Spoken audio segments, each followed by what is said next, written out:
Hello. Good evening, everybody. Good evening. Thank you for joining us. If you're here, we are Rolling Thunder D&D. Woo! Once again, you join us for our Liodos campaign, which is episode 12, I believe. And so unfortunately, you may notice that we have got one less person this time. Chris has had to leave us for some personal matters. Yeah, all very positive stuff though. Big life event for him, and I think he's just taking some time out. I guess we kind of wish him the best and look forward to seeing him in the future whenever he decides to return. And Indeed. thankfully, I get to take on his character, apparently. Yeah, do you? Is that what we agreed? I love that. No, but it's what it says. Oh, no, wait. My I notes look forward says to casting Circle of Truth. you don't even know what it's called. It's a Master of Truth. Zone of Truth? Zone of Truth. Zone of Truth is what I meant. Yes. So anyway, it's just going to be us four for now, which is fine, and we will continue with the story with the same party. I don't think there should be any problems. Hopefully, I am going to do a quick recap from the last session a couple of weeks ago, and then we'll jump right in. So, the group have been travelling through the Witherbark Woods for some time now, about a week or so. Or some days, I can't remember. But anyway, you were in this canopy city called Ethendra, the city of the Silver, like these plant-like people who inhabit the woods. And you had a request from their leader, the Leaf Mother, to help with the plight in the woods. And after some deliberation amongst yourselves, you decided, yes, you're going to take on this sort of quest to help out, which is basically to help rid them of this character called the Lord of the Glade, Indirax, who's been spreading this corruption and just generally being a nuisance. So the Leaf Mother said that you should go and seek out this Huwasi, who's like a golem, with a sort of little group of golems that he's living in the woods, and he's a little bit prickly, so she told you to be wary when you approach. But with all that knowledge in mind, the party decided to set out after gathering themselves and resting up, and the Silver started leading them through the woods. And it wasn't too long. Within the same day, the scenery started to change a little bit in sort of an unfamiliar territory, and the trees here in this deep part of the woods grew immensely tall. The sun was blotted out by this permanent shroud of fog. Strange glowing crystals were jutting from the ground, and there's strange creatures with like glowing fur and horns and things like that were all over this place. And a few hours after they entered this strange new biome, they were accosted suddenly from the woods within the trees. A Solandrian Knight with this white enamelled armour and a symbol of a white bird on his breastplate appeared with this entourage of soldiers and a fellow knight, and they demanded that they hand over Garland, declaring him to be property of the Queen, Solandria. The party tried to reason with this guy, but he did not seem to be willing to accept anything that they were offering. So the party drew swords and entered into what would be quite a bloody battle with these guys, and quite a protracted battle as well. But at the end of the last session, you guys managed to defeat these soldiers, and Durandal took the last blow on this sort of light on his feet monk type character, and that's basically what we're going to pick up at this point. You have just finished. Just imagine Durandal has just felled this last guy, and the last couple of soldiers at the top scatter into the trees, and exhausted from the battle, I hand it over to you guys. Ooh, this was a tough battle for Arcane. I remember, like, I'm just looking at my stats, my resources, or lack of. So, and I remember we killed this guy, didn't we? We wanted to knock him out, but I think during. No, I think I knocked him out. Yeah, I think he decided to knock him out. So they're both unconscious at the moment. Okay, so I think I'd like to try and tie him up. Go back to kind of where I took my bag off when we kind of probably by my bolted horse, wherever that is, where we first started, and take my hempen rope from my satchel and tie up both men. I'll cut it in half, 25 foot each. That's enough. That's not plenty. that long. Yep, excellent. Now I've got half a rope. I look at Akane in disbelief. This guy's a dexterous little bad boy. And I get the chains that I cut off the chest. And I wrap them around his arms. So he's bound. Those magic chains. The magic chains. And I twist them. Chains, yeah. I twist them all together. And I look at Akane, I'm like, he's definitely not going to get away now. Just because I needed to find a use for these chains. I think what I'd like to do as well is like just I guess it's a bit of no, it's not playful at all. That's not where I'm at. But I think I'm going to take the two ends of the chain and I'm going to cast what is it? Mending. So I forgot to tell you this earlier. You know when you're looking for a way to seal it, and I'm just going to hold them in my hand for a minute and try and bind these chains together. It does nothing. Oh! Magic chains! Sac magique. Sac magique. I look at Akane and I say, perhaps Lysander would have better luck. Yeah, where is Lysander and Truffle actually? Truffle is just hanging around somewhere nearby. Okay, cool. And so I think we regroup as a party, right? Kind of like I yell out to people, you know, over here, everyone.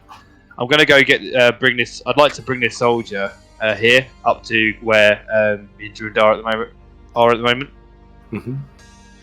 And just bump him, set him down back to back, tied up. Let's just set the scene with some tokens here. Here we go. Yep. So yeah, you've got them tied up, and there's definitely, as far as you guys can tell, they are very secure. I'm not going to make you roll anything because they're completely unconscious. Yeah, I'm just. What do you want to do with these guys? What I do with these slap the guys? dexterous one Slap him. in order to try and wake him up. Just sort of, some drool comes out of his mouth. I slap him again. It sort of groans and just sort of zonks out. I slap him again. Just like a death saving fail every time you slap him. Slap his head off. Yeah, just throw it 3 times. His head just goes. Strength check. Durandar, stop. Why are you trying to wake him up? I want to talk to him. What are we going to ask him? Why he wanted to take the robot. You mean the Leor? Yeah. Yeah, well, I don't know what a Leor is. Durandar doesn't know what a Leor is. Doesn't know what a robot. Or a robot either. Automaton. The metal mechanical thing. Mana. We've got a decision, right? Like, so I assume we can leave them here, and their scouts will return, probably to find them later, if we decide not to kill them. We have attacked representatives of Leopoldo, and we should probably bear that in mind, that they now kind of probably know who we are, particularly ones that have escaped as well. So we put ourselves in quite a political predicament here, and we must choose our next actions carefully. Yes, that's quite correct. And I think you're kind of in a situation where you're like, well, you can kill them, which is bad, or you can let them go, which is also bad. Mm-hmm. I think we should relieve them of their vessels and garments and let them walk home. That's one option. We can take away their armor and weapons And clothes. I mean, we can't go that far. It's what's the temperature like at the moment? It's just kind of not cold, but just kind of cool and a bit still in this sort of woods with the fog overhead. Yeah, I get eaten by kind of weird white ferrets. Yeah. Lysander, is there anything you can do about their memories? Shakes his head.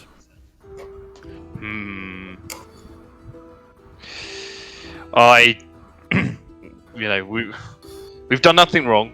We were attacked. They were after our friend.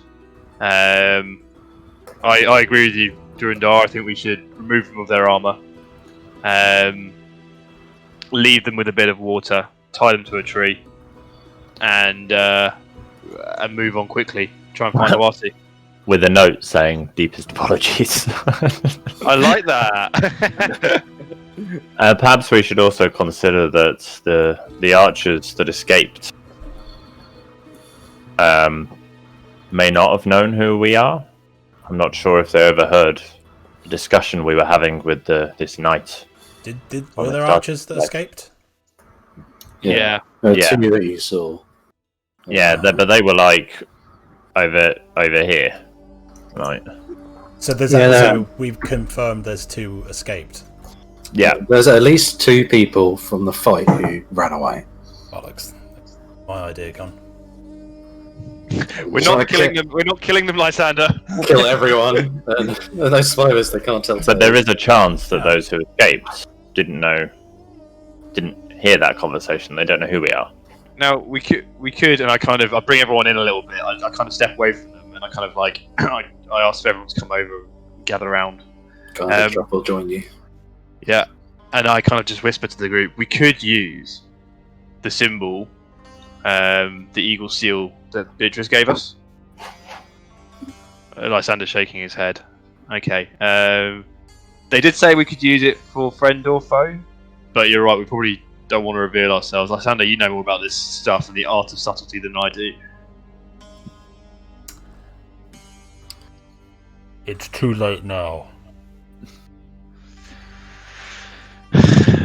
Negotiations are off the table. I think from an outside, a meta standpoint, revealing yourselves as allies of Galanar is probably worse than just not them just thinking you're some randos. You know? Yeah. Let's tie them to a tree and leave an apology. Okay. And continue our quest.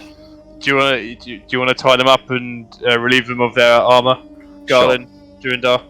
And I am going to take out one of my kind of armor bits of parchment that I've used to design bits of armor on it, and I'm going to tear a bit off that's kind of mostly clean, and just put apologies, but you attacked first, and I'm going to leave it kind of. I'm going to use a nail in my armor smith's tools and nail it to the tree. Nice. Okay. I need can. this hastily scrawled note on the tree. Yeah. With a little smiley face. Do we not want to question them? Yeah, so this is the choice. We either get moving now, or we spend some time questioning them. I guess we could find out about who is after Garland. But I guess something to consider if they don't answer, how much force are we prepared to use? I don't think torture will aid in what's happened here today. We could have the conversation we were trying to have originally, and then just be prepared to walk away. But we're going to need to mask up, so they can't see our face. That sounds like way ahead of you. Yeah. My magic is expended. If I could just rest a short while, I might be able to do something during the interrogation that does not require violence. There That's my mask voice, by the way, for anyone watching. Yeah, I love it. Oh, the mask man! You sound so ominous. Like you sound like, and you're firing 2 black bolts at the moment. You're very intimidating as a character. Like, I agree, Lysandra. So why don't we head up on one of these ridges? Far enough away they can't see us. Rest up for an hour, and then maybe return and see what you can do. Truffle has spell slots to use Zone of Truth if you guys want to utilise that. Oh, yes. I think he probably tells us as we're heading up. We're like, yeah, okay. Yeah, you go, I think I could. That thing that I did on you before, maybe I could try it on them, see if it works. We can use it in conjunction with my idea as well. Perhaps if you told us your idea, Lysander, that would be helpful. I can probe his mind, detect his thoughts. I can also suggest that he does not tell a lie, or I could suggest, in conjunction with Truffle's truth spell, I could suggest that he talks. As you're aware, just because you are compelled, just because you cannot tell a lie, does not mean you have to talk. I remember. I found it. I didn't mind telling the truth earlier when Truffle used it. He can. But I remember the effect. I guess one last thing, Lysander. You said you could use it to make them talk. Can you use it for an extended duration to make them forget or not talk?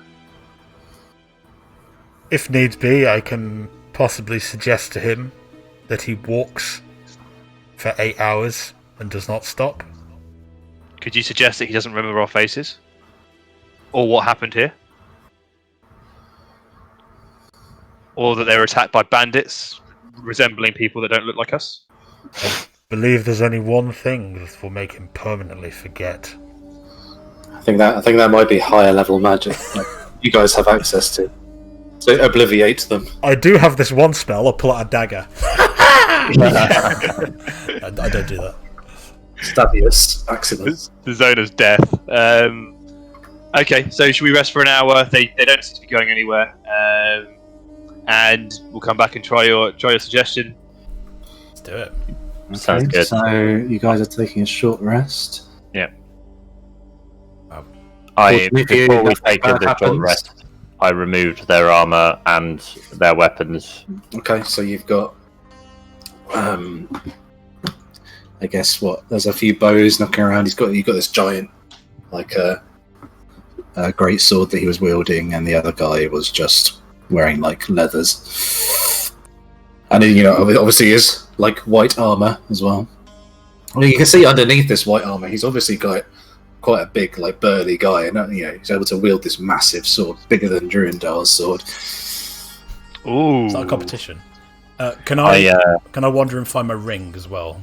I threw at him last session. Yes, you know where it is, and it's not far from where you left it.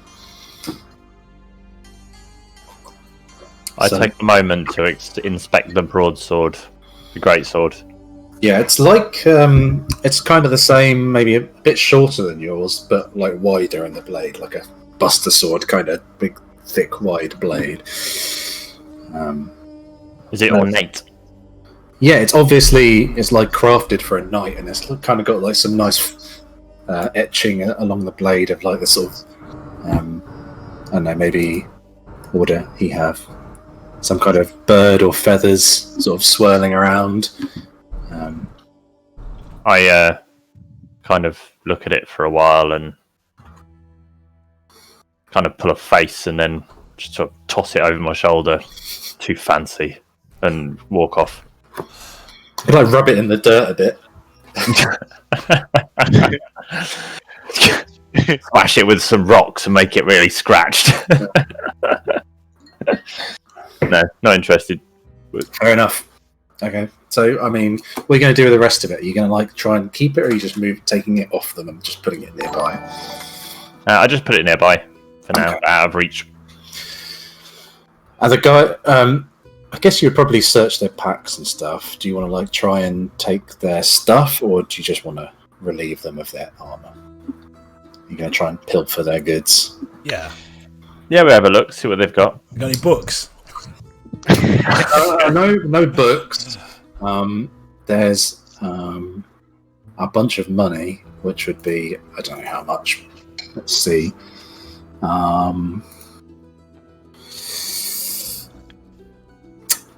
So you find a substantial amount.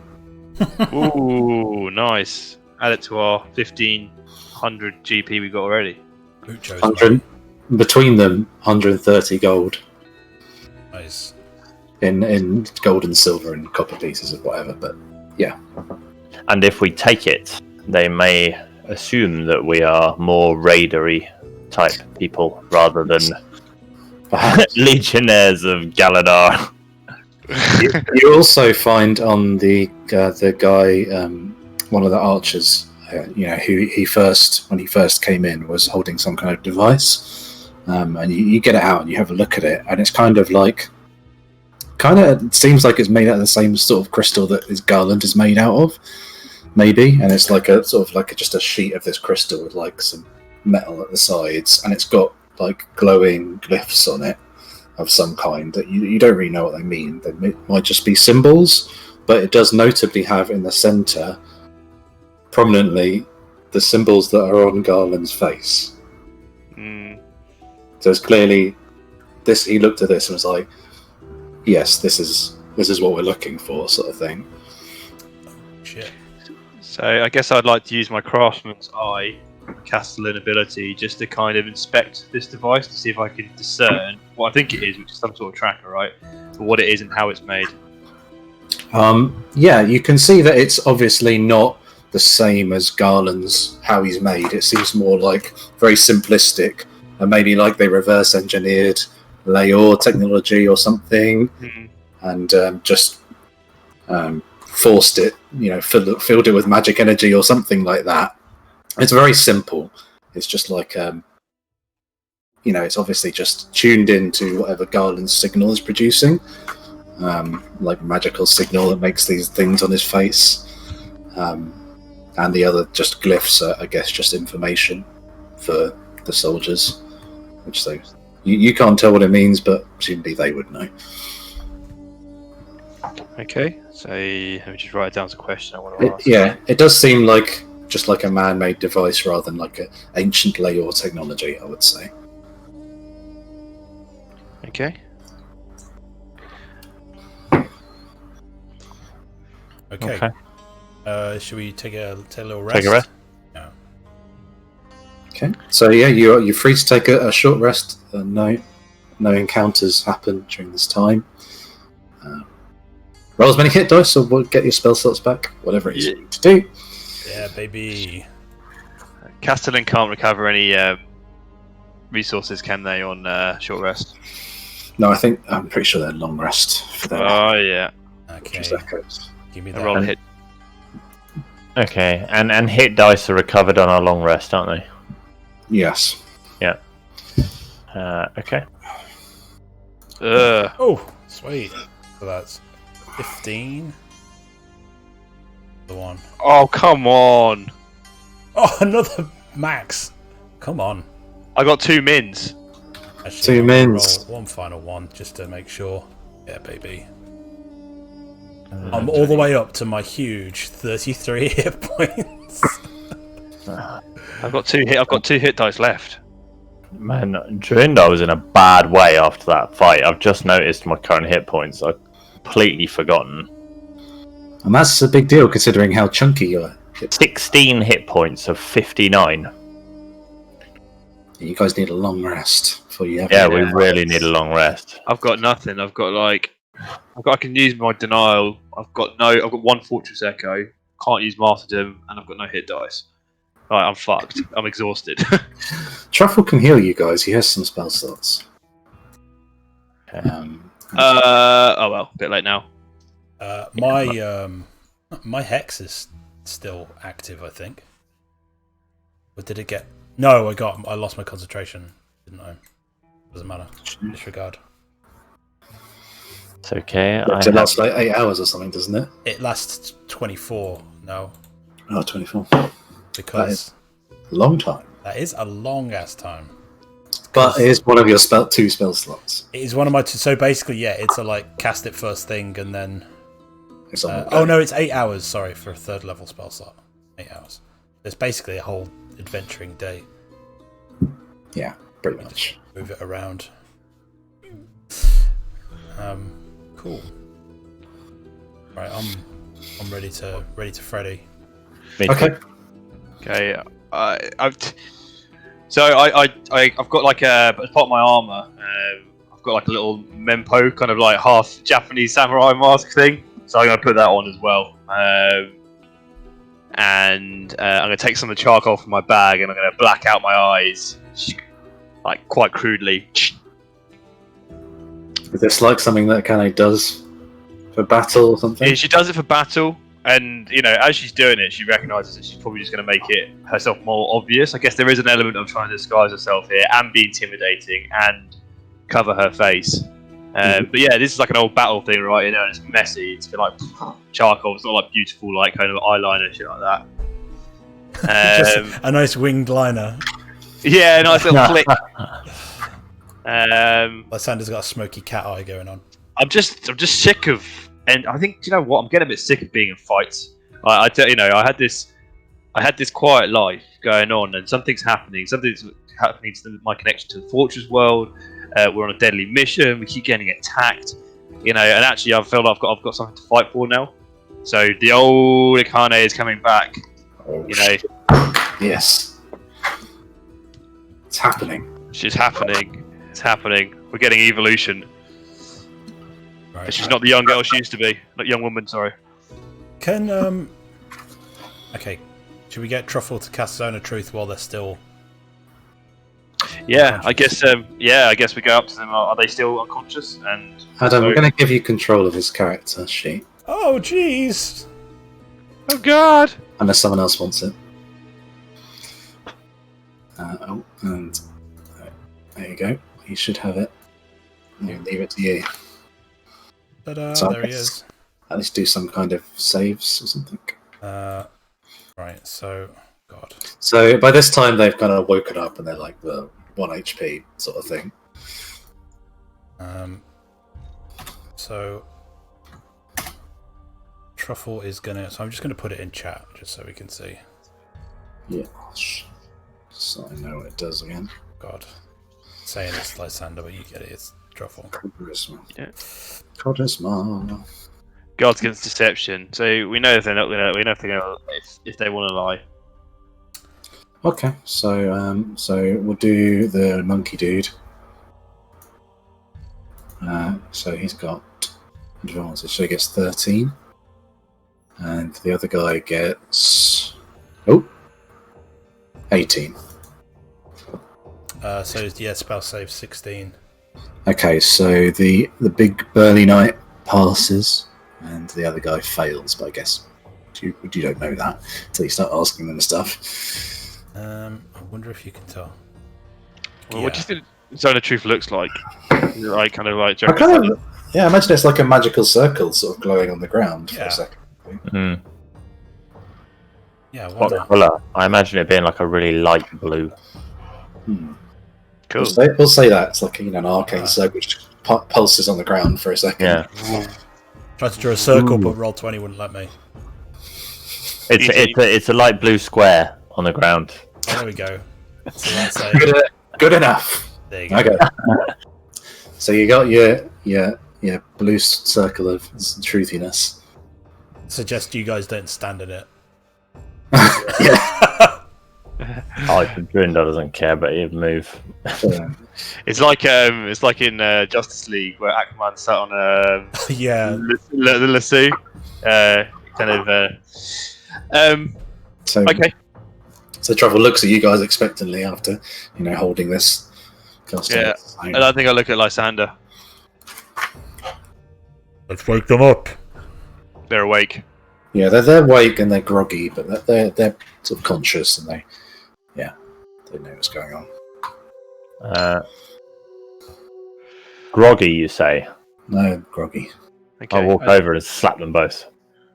They both pass out. No, just kidding. Guy. Yeah, they just kind of like look at you defiantly, like. "Rrr."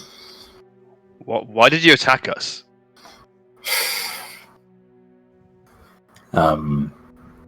The burly knight guy is the one to speak, and he's like, you know why we attacked you? We're after the damn machine. Yeah, and I told you before, we just wanted a conversation, and you drew swords on us. We will bring you no further harm. We hate that blood has been shed. We intend to be on our way, but before we go, we want to ask you a few questions, just to make sure that there's no reprisals from either side. Questions. Very well, I suppose I'm not in any position to say anything. Get out of this, so say what you will. And I guess I start to pace around the outside of the circle, and I quickly try to catch Lysander's eye. Like, you can do anything. Much like you going. Like watching you like hawks. I will. I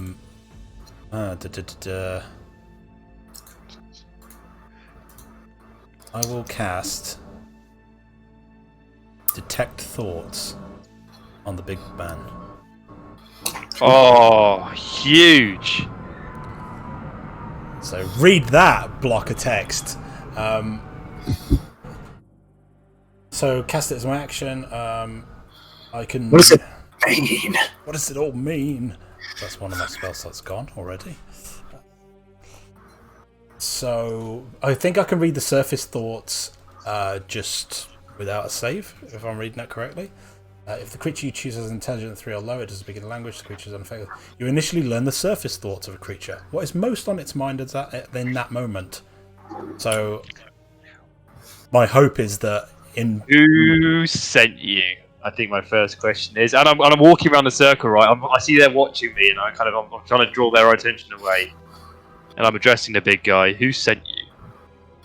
So I guess if you're asking him and you're reading his thoughts, you would know that he's thinking, obviously, it's the White Raven sent me. How can they not see this? Obviously, I was wearing her symbol on my armor. Are these fools? Who are these peasants? Nice. And what does he actually answer? Sorry, Dan, this is like really annoying thing to do. This is brilliant. I'm just going old James McAvoy, like... What would he say?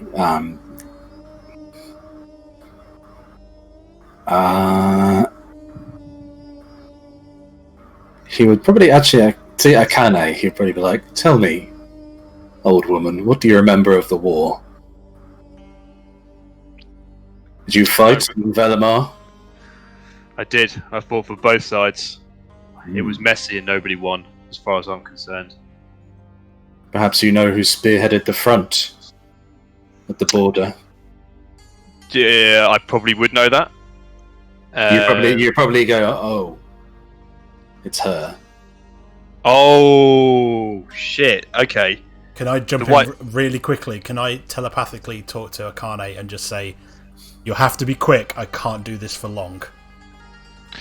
Concentration for a minute. Okay. Yeah, I know. Question in. I know of the White Raven. What business does she have with the Lael? And I hear its thought, and I'm trying to move this forward. Yeah. Okay. So his thoughts would be. This is brilliant, by the way. I love this. This is so good. It would be something like. It's. Trying to think what would be different what he'd say when we think. He would just say it's, like I said, it's the property of the Queen. I shouldn't need to say any more. But he's thinking it's the Raven's pet, and she wants him back very dearly. Oh fuck! Okay. I nod at Akane when I hear that. When I kind of read that, I nod at Akane like, keep going. Okay. Okay. So I will ask him. We are taking him with us. Will you follow us? Do I have a choice? It looks like there's bindings, like. let me be clearer. If we meet again, will we fight again? Because we don't want to fight you.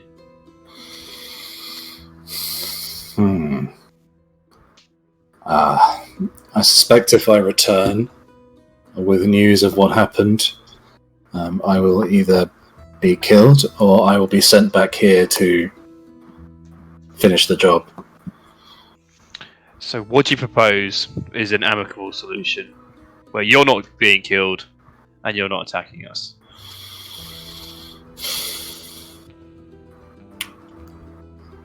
I think your only choice is, if you want to get out of this, you need to kill me. We're not going to do that. What's he thinking? He's thinking, these fools, what do they think they're getting themselves into? Nice. It's not that simple. Brush this away. So I don't know about the pet thing. I know that it's a property. Does the White Raven want this Leor herself, or is it for someone else? I think probably by now your concentration of 1 minute would have ended. Yeah, so I'll drop my hands and I'll just shake my head at Akane. Yeah. So what you want? He'd be like, well, it belongs to her, and if it belongs to her, then it belongs to the Queen. But the Raven is single-minded, and if she wants it, she will not stop until she gets it. I understand. You should know her reputation. Yeah, I've seen her fight. And I think with that knowledge, I think I'm like, oh no. Okay. We thank you, good sirs. I think I'm going to throw in one of my mortar skins, just within range of them. So that'll take me down to 1 water skin in my bag, and I really hope we don't meet again. I will not kill you in cold blood, but if you attack me and my friends again, I will not hesitate to kill you outright. Fortune has it, we will not cross paths again. I would not wish to kill you either. I think I kind of like look at everyone. I was like, "Yep, let's move on." I guess where did we leave the car? The car probably back here somewhere, right? Yeah. So you approached from the sort of the bottom of this map, and I guess the horses at this point they're kind of be used to just sort of like running away a little bit and sort of just gathering up and waiting for you guys to come back. So they'd probably just be, I don't know, a little ways away, huddled together. Okay. I take my sword out and just walk over to the big knighty boy and the dexterous one, and just on the heads, knock them both out with the butt of my sword. Okay. And I take the chain off and I keep that because I've grown rather fond of it. And I take the ropes off their legs and give that back to Akane. Okay, how are they tied up or are they knocked out now? No. Are you untying them? You knocked them out. I knocked them out. And we've already removed their armor. I take their armor, I take some of it, and I just kind of fling it in bushes and stuff. Unless anyone wants to do anything with the armor they had. No, I'll just see you doing it. I'll let you do it. And while you're doing that, I think you would see Garland. He goes up to the night guy and he just sort of crouches down in front of him and just looks at him, just sort of like, and then looks at whoever's nearest, and it's just like, why me? Why me? Who am I? You're the chosen one, machine man. I'll say to Garland, do you know anything of the White Raven? I am trying to remember, but there are no memories. There is nothing there. And I'm sorry. Whoever it is that she's after, if it was me, that person is forgotten.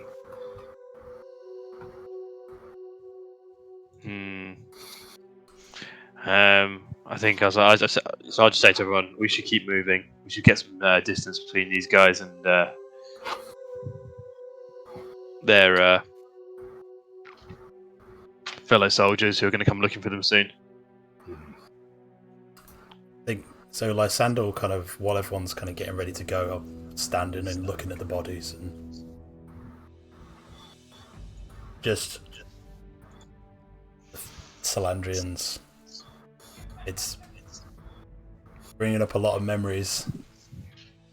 I think when everyone's about to get ready to go, I'll turn around to everyone.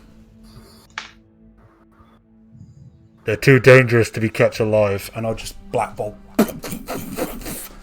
Oh, sick. Like literally until they're mush. Just like spread them across the landscape. I think I grab him by his arm and I'm walking past him. You fool! And I think I put him towards the horses. We need to get out of here now. I say to everyone. Yeah, I think Truffle would just be like, and then Garland sort of like dragging him away, like, no, do not look. Yeah. Was the guy in Bloodborne? I smashed you into a bloody pulp. Alfred. I've gone Alfred crazy. Nice. Yeah. I'll spit on the goo that's left. And I think I'm just grabbing you and pulling you along. Like, what the hell are you thinking, Lysander? I look at your hand, like, You just calm down. What's got into you? We need to go. Like, you've literally compromised us now. we were already compromised. This is not the place to have this argument, and I think I'm just like I think I'll keep walking back towards the. But I can imagine us staring down at each other in our masks as well. That'd be so badass. And then I kind of just turn on my heel, just like start kind of back to the horses, back to the cart.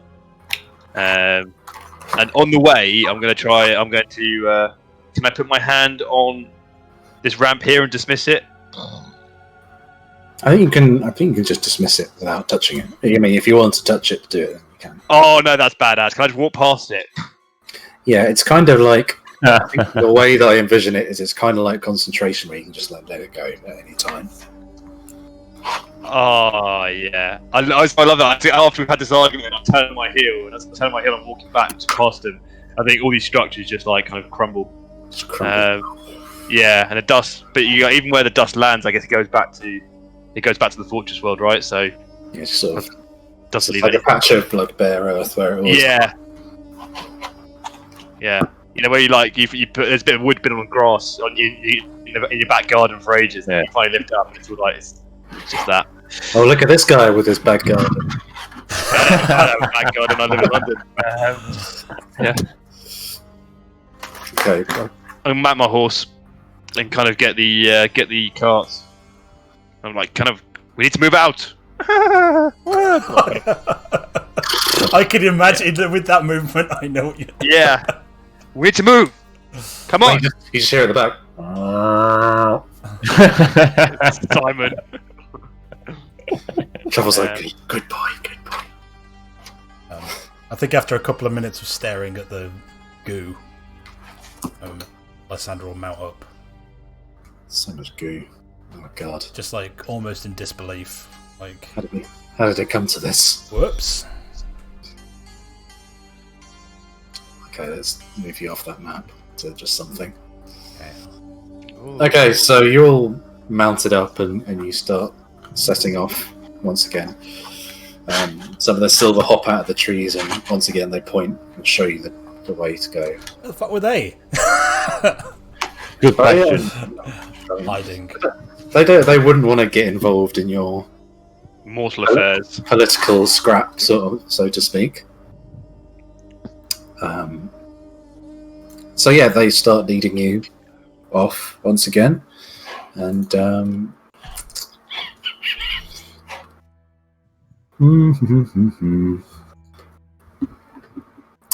yeah, so you're travelling through this sort of dark, dingy, sort of fog-covered biome with this everything sort of, well, not everything, but there's all sort of plants and animals that are sort of bioluminescent, and these sort of pits full of mist and crystals jutting out of the ground. It's a very alien atmosphere, and it's all just very still and bizarre. And as you approach the evening time, it starts to rain a little bit as well. And Oh, this is so epic. You'll decide that it's probably time to set up camp.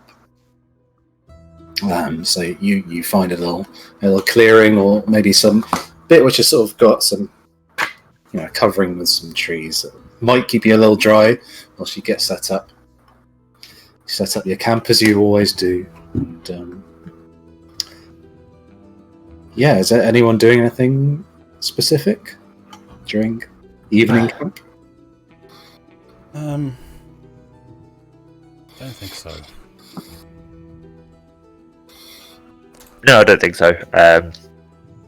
During I might go out and just sort of have a look to see if you can find anything that might shelter a little bit better, which he might take up a tree with him and just kind of put over the branches and stuff if it's raining. I guess I'm gonna attempt to cook some. Do I actually have any food? We don't have anything fresh, do we?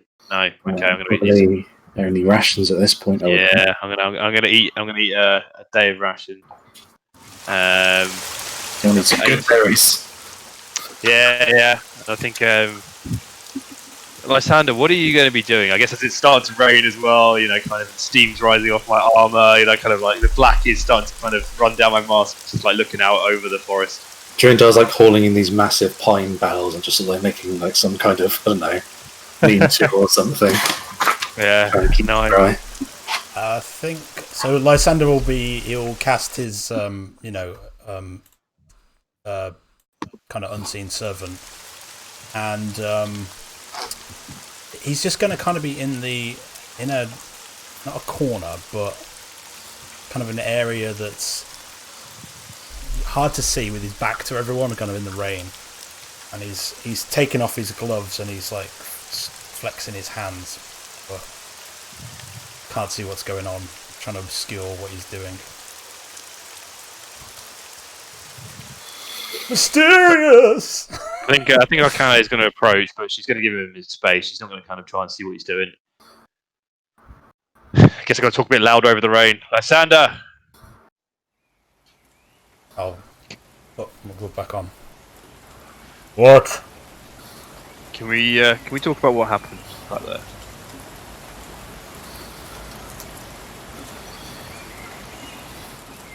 Don't see why not. Don't see why not. What were you doing? We were going to leave them alive, and you obliterated them. And I'm no stranger to death. There's killing for a purpose, and there's killing in the name of something else. And that was definitely not killing for a purpose. You don't know their mind. What did you hear?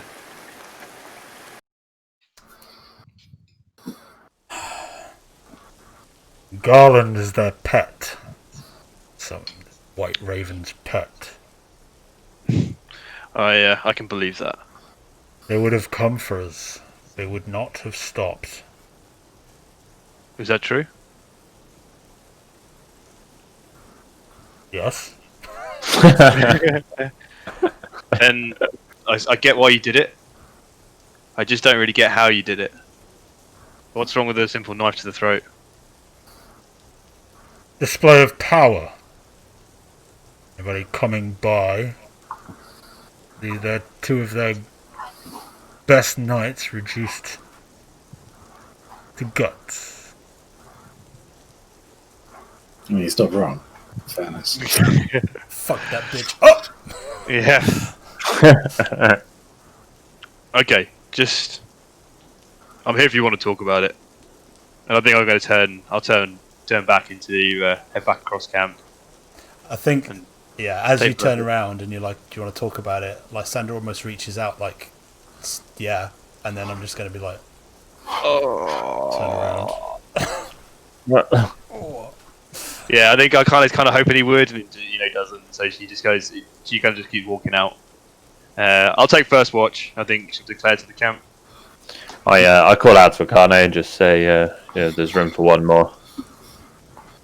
If you want to come. And I'll join you. I think I just want to stay out here for a little bit. Just watch the perimeter. Once my tent is set up, I'm going to... What tent? Have I got my tent? Did you get a new one? I blew it up. Oh yeah, it's all raggedy. Okay, yeah, well my ragged ass tent, I guess.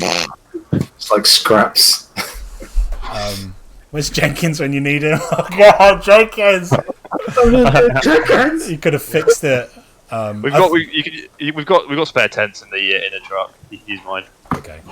So I wouldn't say that. I'd be like staying with Durindar. So You got a giant umbrella. I think if there's like a spare tent in the wagon, I just would have taken it and just like my tent now. I'm gonna be casting a ritual over the next hour. That's what Lysander is doing. Just mumbling. Okay, so I guess we'll roll some perception for watchers, unless anyone's doing anything else. Okay. What happens if you sleep in armor again? You I've always gotten this wrong. I don't think it's nearly as bad as I thought it was. You have to roll like a check or something, and if you fail, you get exhaustion. Sleeping in heavy armor, 5. I'm just exhausted, right? That was an incredible fight.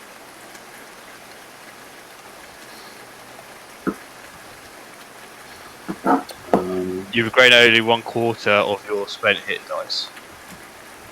Instead of a half. Doesn't stop you. Okay. You can't recover exhaustion. Yeah, and you can't. Sorry, and I can't get all my my hit dice back, right? Yeah. So instead of half your hit dice, you only get 1/4. Okay. So we will round that up. So if I've got 5 hit die, would that be 2 or 1? No, round down. Round down. It's always round down in D&D. Yeah. Actually, no. I would take it off. It's fucking. It's soaking. Yeah. No. It'd be disgusting. Okay. Take it off. Take it off. Take it off. Right. Perception. Okay. Ooh. 11.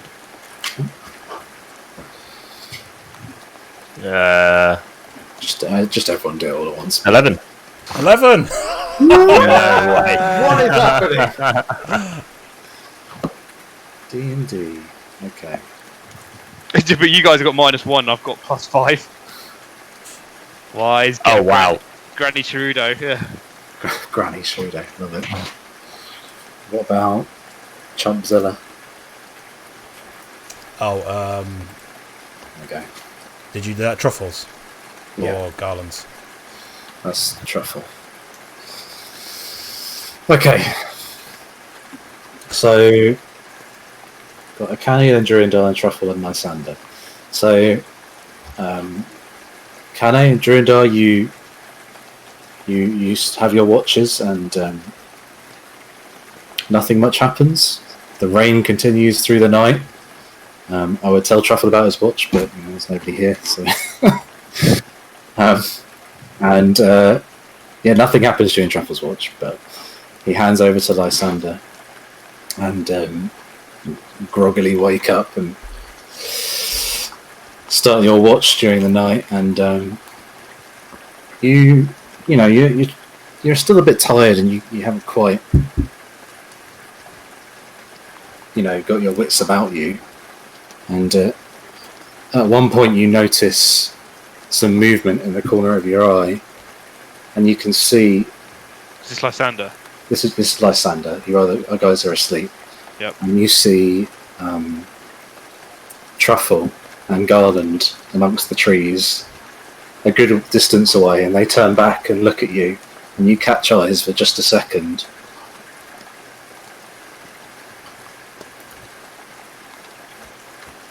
Do you do anything? I think I'm just watching. And I think at that point I'm looking over and I click my fingers and my new familiar hops up onto my shoulder. It's a little black raven. I raise my head at them like, what are you doing? He just kind of looks down at the ground for a second, and then sort of turns off and carries on walking away. Before he goes out of range, I'll just use my awakened mind, my telepathy, and just say, please be safe. Good luck. Garland just sort of nods at you and then turns and follows after Truffle. I'll just carry on with my watch, just like nothing happened. Because I'm a cold bitch. Nothing happens during the rest of your watch. As you all start to wake up in the morning, the rest of you, the rain begins to abate. Sort of just a bit of drizzle at this point. The ground is very damp and sodden. Oh, I can imagine being out there as well. I've got this charcoal running down my face. We're all just a bit wet. And there's just this smell of like wet forest, sort of, Is it still raining? Yeah, it's subsided, but it's a little bit of rain at this point. Okay. And in amongst where Akane and Durindar are sleeping, whoever wakes up first, which one of you would find a hastily scrawled note tossed in. Let's give it to you. That'd probably be, I don't know, you get up for your kata in the morning, don't you? I get up pretty early to go searching for berries and stuff. I think we get up about the same time, right? I think we just woke up. Okay, so I found a note. I immediately look down to the bottom and I just see truffle. And I read it over in my head, and it says, actually, no, I read it out loud. Surindar. He's my friend, and he's not safe. So long as they're looking for him, we'll never be able to complete our mission for the princess. I've made my decision. I'm taking Garland underground, away from here somewhere. I don't know where. Somewhere safer than here. Complete the mission for me, for Garland. Please don't follow me. Please don't hate me. Truffle. Aww. I think I reread it again, and I think I kind of bust up out of my tent, and I'm just like, Lysander, you on watch or are you in your tent? I'm in my tent. Yeah, his tent. Yeah, I think I'm in my kind of so I'm in my under armor clothes, kind of like my linens and my kind of my foot wraps and stuff like that. I'm like, Lysander, Truffle's gone. I know. What do you mean you know? Did he leave you a note as well? I saw him and Garland go. Why didn't you stop him? Why didn't you wake us up? Kind of come out my tent. Still got me mask on when me get up. It was the right thing to do. Garland is compromising our mission. Truffle is his friend. It makes sense. And I'm like, no, and my hair's all over the place, and I run to my bag and I pick up the tracking device, and I look at it. Is it showing anything? There's different glyphs to what was on it before, and you're like, sort of like one of them's flashing and one of them is just sort of like still, and you're just like, what is this? What does it mean? You're like shaking it like Yeah, and I think I'm just like trying to figure it out, and I think I just like throw it back into my bag, and kind of I'm looking for a log or something like that nearby, and I'm just like, where Aragorn, when he loses Merry and Pippin, it's like, ah! I think I have one of those moments with a log. I'm like, kick it, I'm like, ah, with a fucking note scrunching my hand.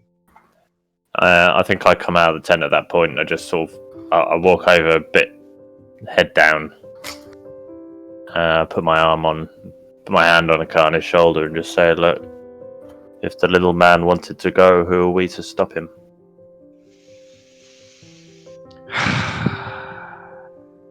You're right, but that shouldn't have been on his shoulders.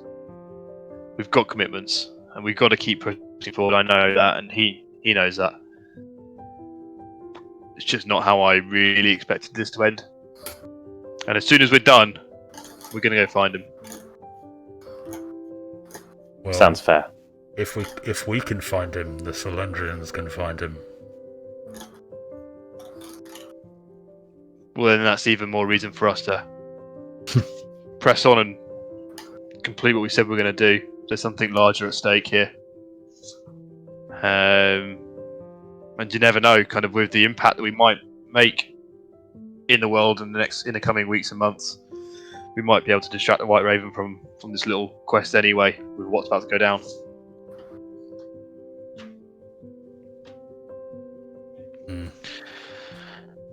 So Lysander will get up out of his tent fully and stand up in front of Akane, and if you care to notice, he looks a little bit taller, like an inch or two, maybe. But maybe the sleeves on his sleeves aren't quite as long as they were, or his trousers don't quite fit as well. How tall was Lysander before? He wasn't that tall. He was. I'm gonna look at my bio. He was like just under 6 foot, and now he's about 6'2". Oh, so appreciably a little bit taller then. So you were the same height as Druindar. Now you're taller. I noticed. Yeah. I noticed immediately. How dare you? So I just turn to Akane and say, "He grows."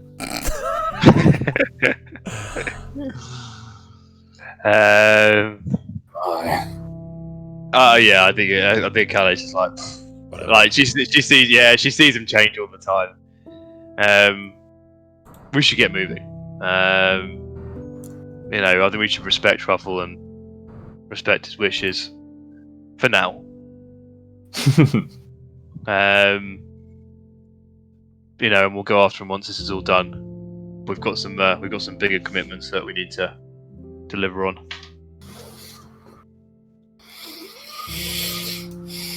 Okay. I'm gonna put I'd like to put my armor on. No morning counter today, I don't think. I'm not in the mood. Somber day. It is, yeah. I do go foraging, but probably more to do with just spending a little bit of time on my own. Yeah, I think that you can't find anything that you don't. There's a lot of stuff you don't recognise, which is weird because you're quite knowledgeable about botany and just plants. And stuff. This is all weird flora. I don't recognise. You can't find any food. Okay. At least things that you know are edible. Yeah. Okay. Mm-hmm. I would just do the regular, pack everything down. Mm-hmm. Yeah. So you strip down camp as usual. You'll obviously replenish your abilities and HP and. Oh God, yes, I forgot about that. On and so forth. How many hit dice do we regain? All of them or half? You get half of your level of hit dice, right? So you're level 5, so you would get 2 back. 2 back. Okay, cool. I forgot it was half. Well, I spent. Yeah, I thought that's what I was asking before. I thought it was all of them, but it's half. That's yeah. I guess it stops you just like pounding through your hit dice and just being like, Yeah. Heal up, long rest. Heal up, long rest. What you mean, like what I just did when we first started? Just like that. Cool. Anyone fancy having a lie-in? Just stay here for another day. Oh dear. Okay. So let's have a look. So we need help with the silver to help direct us to Huwasi. Yes. So you finish gathering at your camp, and excuse me. Eventually one of the silver pops down and points you in the right direction. Sort of gives you a nod, jumps back up into the trees as you're used to now. They're strange forest ways, and you set off. You start travelling through this strange, now quite sodden atmosphere. Everything's just got this damp, sort of cold, still unpleasant vibe about it. It's quite an oppressive atmosphere, actually, I would say, around here. But you press on nonetheless, and after maybe about half a day's travel, the silver point you, and they sort of start to veer you off the path or the way you were heading, and you sort of turn south a little ways, and they lead you into this different area. But I think we're going to take a quick break here, and we'll pick up the next. Before we go into the next area, I'm so glad we're just not finishing this session. I'm not ready to quit. We need to speak to the Huwasi. Or I know it's early for a break, but I think probably it's a good point for it. Yeah, before introducing new people. Ooh, tasty little teaser. Potentially new people. So we'll be back in our usual 5 to 10 minutes, and we'll continue on as the group try and find Huwasi and convince him to help them. Maybe. Who knows? But see you then. See you shortly, guys.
Hey, hey.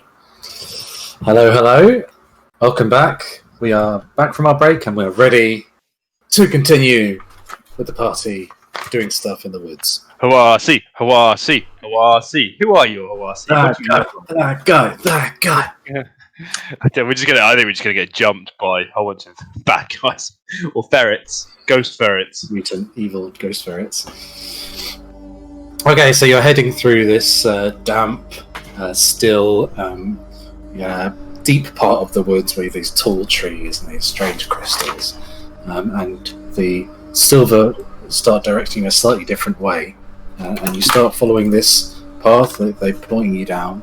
I say path; it's just you're walking a different way, and you follow that for maybe 5 minutes, and you start to see along the way there's these sort of lumps of stone at the side of the path in between trees that are carved into like an upright stone tablet kind of thing.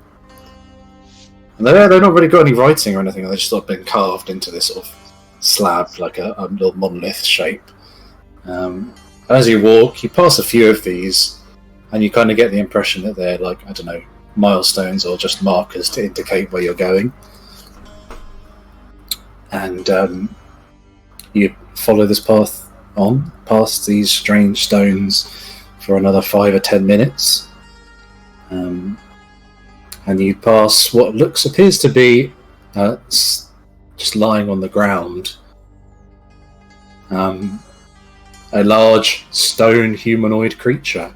It does not look like the one that Lysander fought in those ruins a couple of days ago.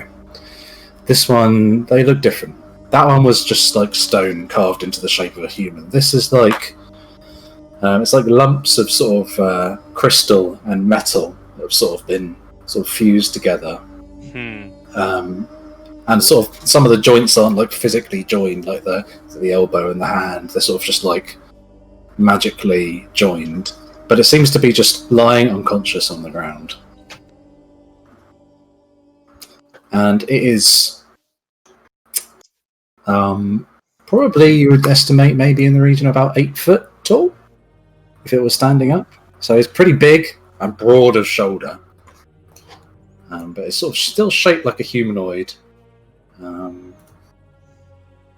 can give you, I think, about a handout. I'll show you. Handout, eh? Handout. So they kind of look like this was the best thing that I could find for you. Ooh, let me switch to the. It's a bit So- like an Anakin, doesn't it? Yeah.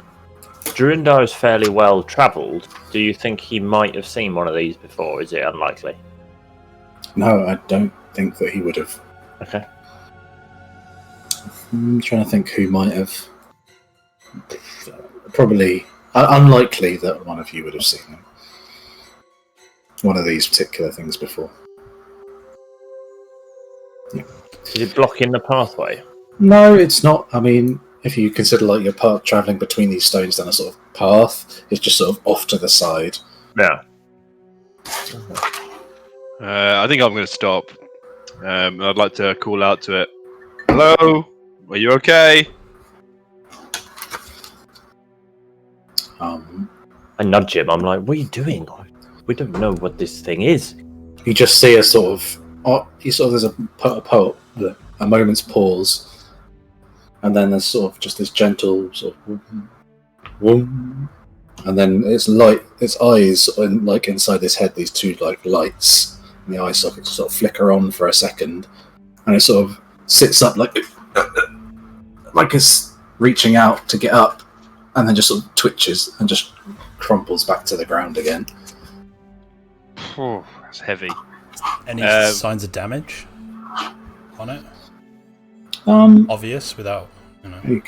I mean, it does not obvious signs of damage. Its whole form seems to be sort of like some kind of carved rock or crystal, but you can't see any like indications that any of that stuff is smashed or broken or chipped or anything like that. So I guess after you nudged me, I would be whispering back to you. Look, this Huwasi doesn't trust humans anyway. If we can kind of get in his good books by helping out one of his people or whatever these things are, then that can only be a good thing, right? I think I dismount at this point as well, and I head over to it. And I just say, "Hello, are you okay?" Bit louder, a bit closer.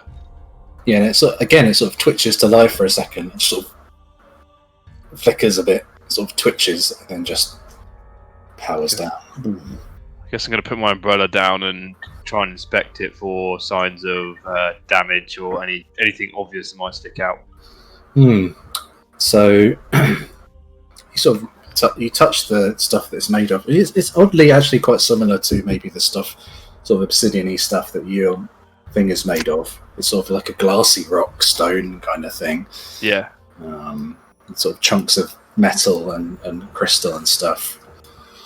But it does seem like it's made like very deliberately. It's not like just bashed together.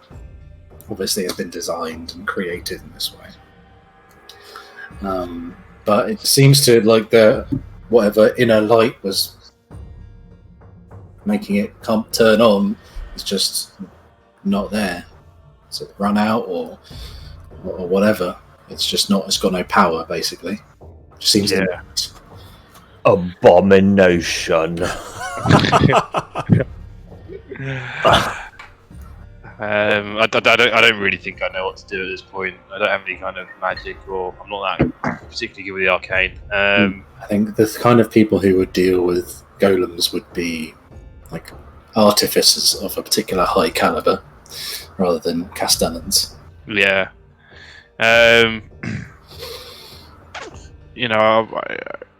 Maybe we should put him in the back of the truck, in the cart, and take him to Huwasi. Do you think we'd be able to lift it? I do some rough calculations in my head. Maybe two of us. I tried to lift a hand. Yeah, I mean, you could lift it, but it's heavy. It's like trying to lift a log or something. But I'm also thinking that if you put it in the cart, it would probably break the cart. Whoa. And everything else inside it. Yeah. Yeah, okay. Can't remember the exact weight capacity of a cart, but it's only like a few £100. Yeah. I think it's £500. Okay. I'll be pushing it anyway. Yeah. I step back from it, just muttering, not natural. Yeah, I think we're going to have to leave it and move on. I guess I settle back up on my Andalusian. And we just carry on. Okay, so yeah, you head on where you were going, and yeah, it's literally no more than 5 minutes or so heading that way, and you start to see the trees are thinning up ahead, and you can see figures milling around, and buildings and things, and the sound of maybe not conversation, but just people moving around and doing stuff. And as you grow closer, you see that there is actually a very large clearing. And there are golems, much like the one you just saw, unconscious, but walking around, milling around, doing things, like working on buildings and sitting down and just looking at things. And some of them seem to be engaged in maybe conversation or something. But there just seems to be like, as you approach and you come to the edge of this clearing, you see it's like a little community of golems, basically. These huge 8-9 foot tall golems. And let me describe it for you a bit. So, and they've all got this sort of these eyes, which are like two white lights, and their joints are these sort of like, connected by magical energy that's glowing, and underneath there, in between the seams of their body, that's glowing with like this white magical energy. So what have you got? You've got this large clearing, and I'm on the wrong tab of my notes, which is always helpful. So there's At the center of it all, there is like a large, maybe sort of squat pyramid-like building with a big sort of square, like a rectangular door in the front of it. And there's a number of buildings which are just being like built and worked on. A lot of what these golems seem to be doing is like hauling big bits of stone around, like carving bits of stone and creating buildings and things.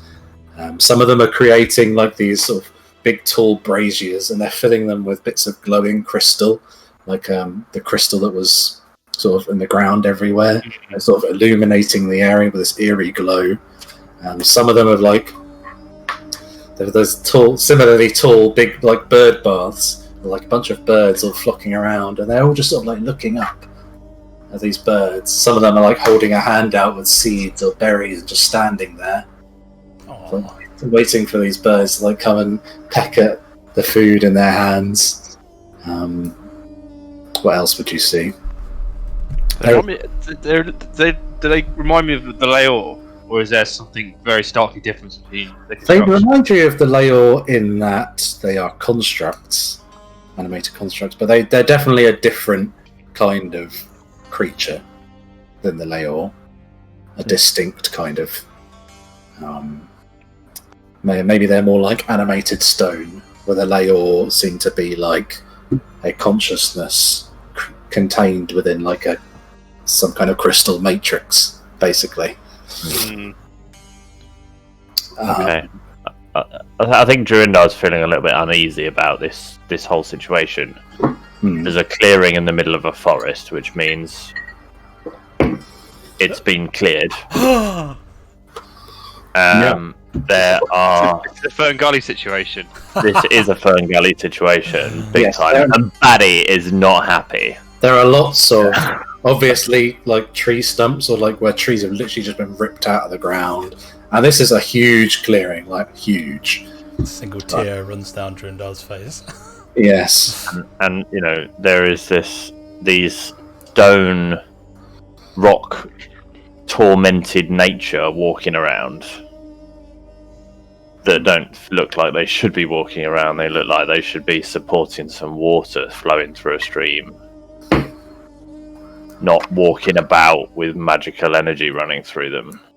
what I will say is that as you guys enter, or if you just stand at the edge of clearing, whatever you're doing, none of them like acknowledge you or like come and try and speak to you. They all just carry about whatever they're doing, which all seems to be fairly menial or static tasks. So what are you guys going to do? The centre house, does it look like it's obviously some sort of landmark? Yeah, I mean, it kind of looks like maybe the main building, as it were. Would Huwasi be in there? You know, I'm looking for the chief of these constructs. I mean, you could plausibly think that he is in there. Yeah. There's other buildings. There's like a very large, long, wide building, but is currently being like half constructed.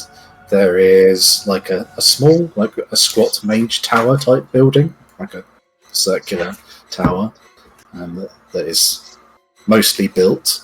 There's like a big, wide, round, like training dais or whatever you call it, with a couple of golems sort of like on it, sort of maybe engaging in some very rudimentary combat kind of teaching, and they kind of look like very slow and confused about what they're doing.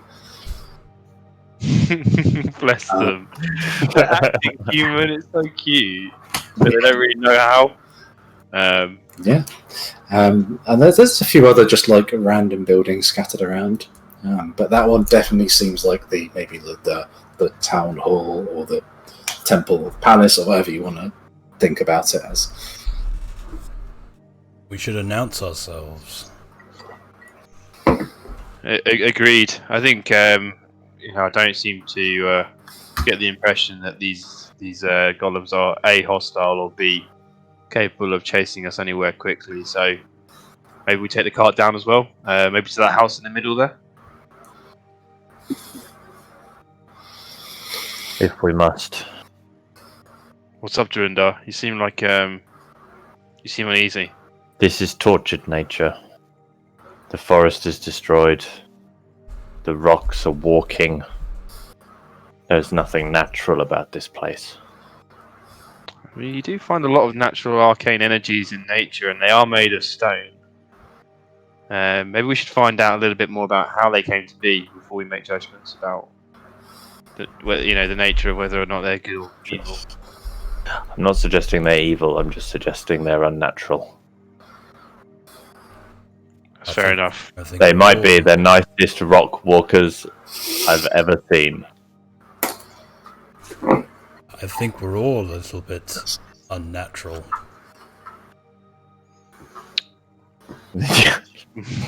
Speak for yourself. So I think. For you, Lysander, that is an understatement. Oh, okay. Got some deity worshipping going on here. Yeah, so I think I'm going to lead the horses and the carts, and kind of, I guess we're all going to head down to the centre house and take a gander. Yeah, I mean, a couple of the golems maybe who are just like carrying bits of stone or something around. They sort of, as you cross their path, they kind of stop and just watch you go. Nod to them. They just kind of Yeah. just carry on about their business, but none of them say anything or try and stop you or interact with you, really. And you quite happily walk up to the entrance. It's big, like maybe 10, 12 foot high, like rectangular big stone door. None of it's particularly ornate. It's all very blocky and simple. But it's grand. It's grand. It's Minecraft in a forest. Yeah, Minecraft, yeah. I mean, not a bad way of thinking about it. Maybe a bit more. They're not just square. They're kind of just blocks. But yeah. And you go in and it's kind of... there's no carpet, and there's a couple of either side of the room. There's one of these big braziers with the crystals, and it's sort of illuminating the ceiling, casting these shadows across the room. And at the back end of this room, which I don't know, can't be more than 50 feet away from you, there's a huge, like, blocky throne upon which there is a golem sitting, and he is large. Than the others, maybe 10 or even 11 foot tall. Oof, big boy. But he is just sat. And he watches you come in. And he seems to be actually paying attention to you. Yeah. Yes, you can speak, yeah. I was going to call out to him. Huwasi, Lord of the Golems, the Leaf Mother has sent us to seek your aid. Oh, you know my name, Huwasi. Where did you know this name from? The Leaf Mother. She sent us. She sent us to seek your aid. Leaf Mother is... of the Leaf people, yes. The Silver. Yes, we have met them before. Strange Leaf people. But they are not without their... Drindar's eyes twitches. Yeah, I put my hand on your hand. I'm like, no. He sort of stands up for a second. He looms over you guys. He sort of steps down, so he's sort of at least on the ground level with you. And he sort of nods to you all, and he's like, "Welcome to my congregation. I am Huwasi, as you know, but I do not know you. Please, will you introduce yourselves, humans?" I am Akane Shirudo, a maker of armor from no hometown, and I come seeking your aid on behalf of the Leaf Mother to help us with a... Aid? Oh. He's just sort of like saying it under his breath, sort of thing. I'll go stop there before I keep going. I'm Druindar. They call me Druindar, Wanderer. Carer of all things natural in this world. God. What, may I ask, are you? How are you sentient? How am I?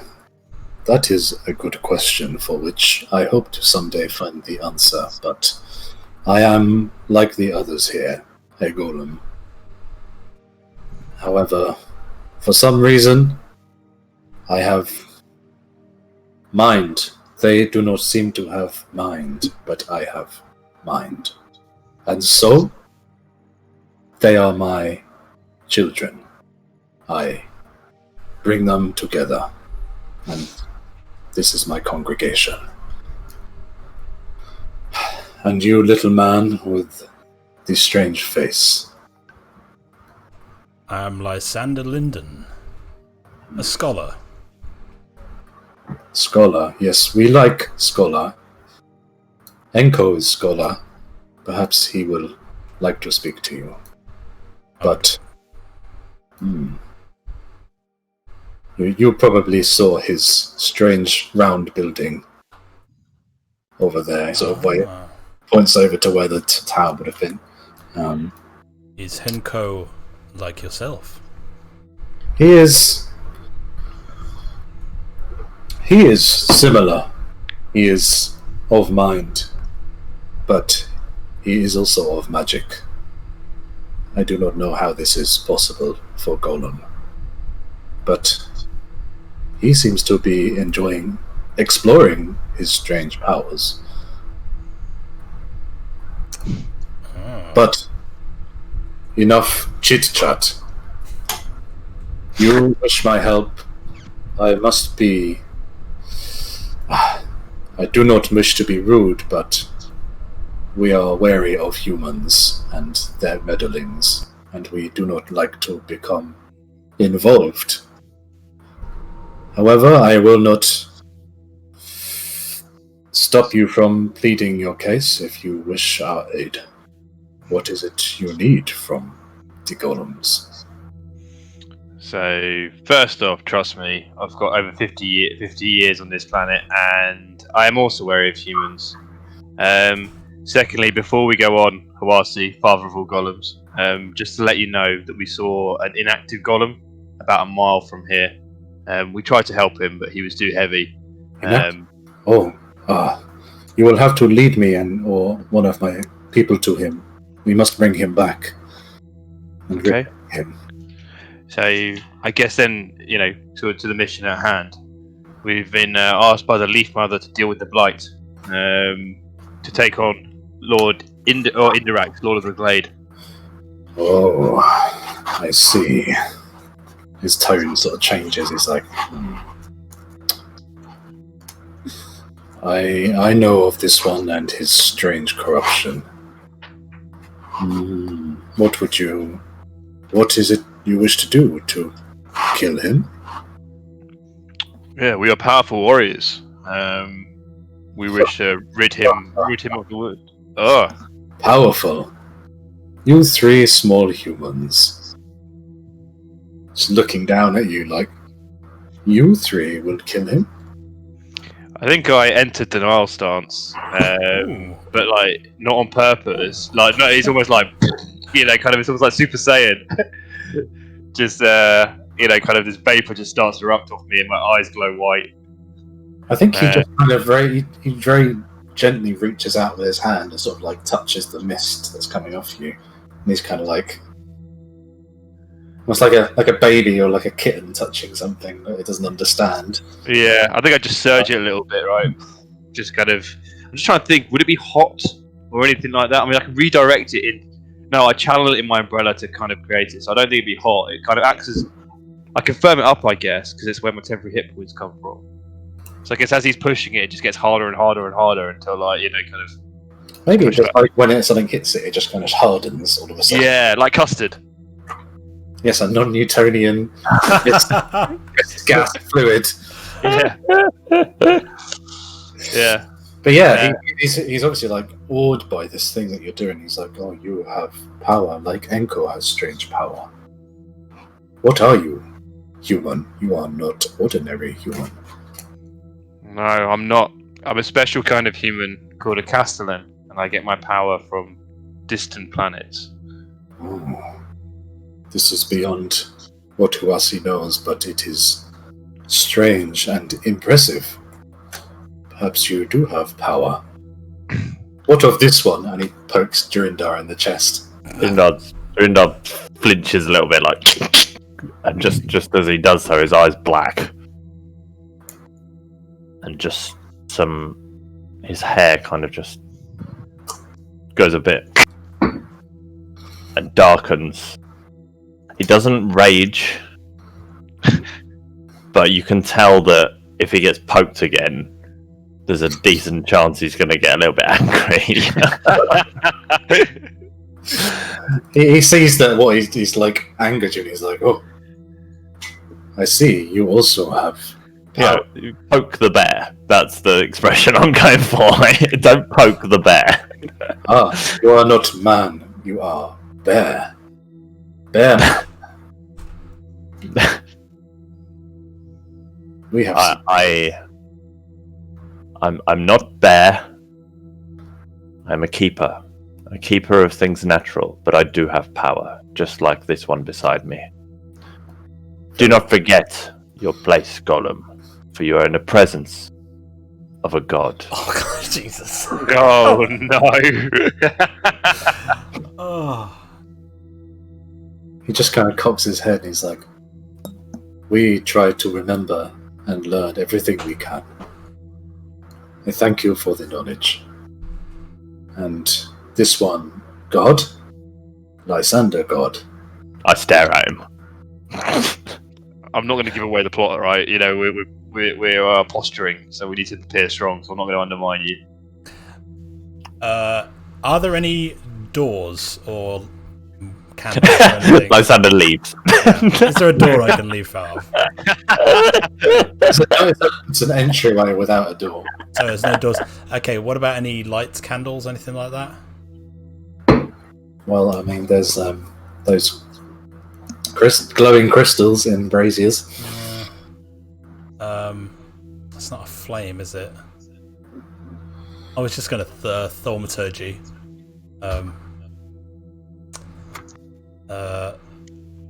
Yeah, there's not really very much I can do.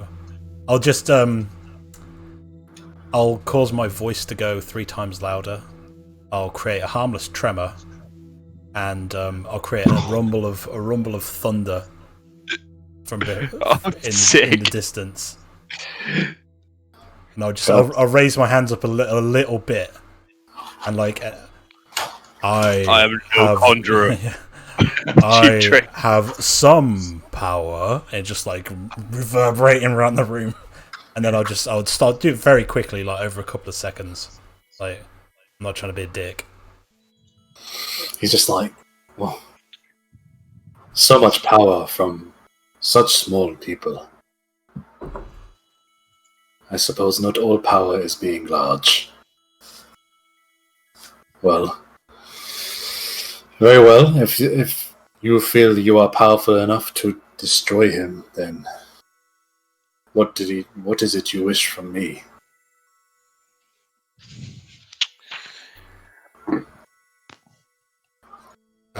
I'll say to him, can I use my one-way telepathy with him? He's a creature, I assume. Yes. I'll just say to his mind that we require your aid. Powerful we are, but we need your help. One of you speaks to my mind. What? What is this? Yes, you seek my aid. What do you want me to do? What do we want him to do? I guess it's to do with the Yggdrasil sack, right? You know, kind of it's corrupted Indirax. I've got a note here that says Heart of the Woods. Is that kind of where we are at the moment, where Huwasi lives, or is that something he's after? Maybe just saying that actually the Golem lived in the Heart of the Woods. Might have been an area description rather than a specific place. Yeah, we seek to remove him. and we don't know how powerful he is. And the Leaf Mother suggested that we seek your help in removing Indirax from the forest, so that the forest may return to its natural balance. I know how powerful he is. I have.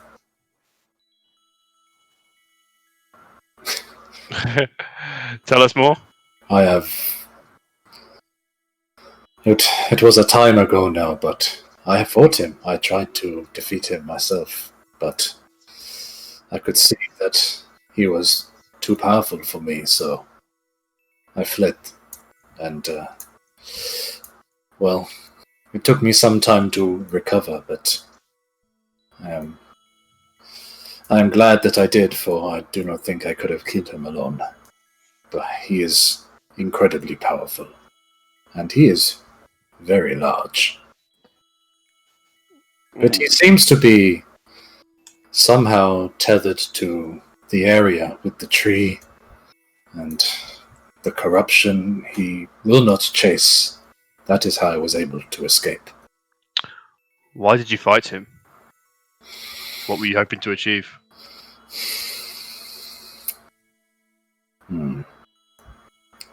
He...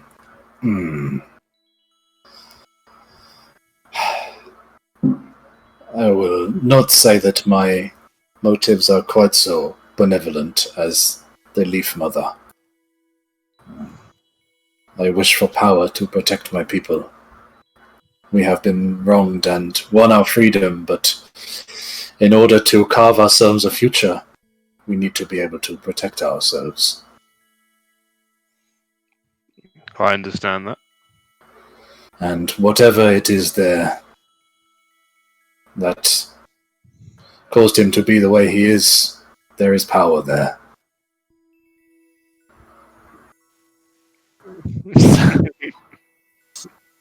So will you not help us now that we are stronger together? Perhaps we can do this thing. Perhaps together we can defeat him. Do you have a plan? Our plan kind of ended with walking through this doorway. So, yeah, we're pretty planless at the moment. Okay, well, you are free to roam around the congregation and speak with whoever you will, visit whatever you want. I must have time to think about this and speak with my brethren. My brethren. My bread bin. Yeah. I must ruminate on this, but I will speak to you soon once I have considered. Perhaps this evening. I think I let my denial stance fade. Agreed. We'll stop by this evening. In the meantime, we will speak to your brethren.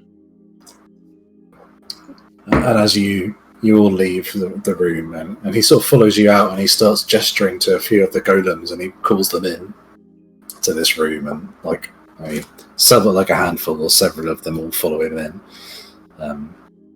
He starts speaking to them about something. But you're free to do as you will now for a time while he considers your proposal. Would you like to visit the Magic Rock Man?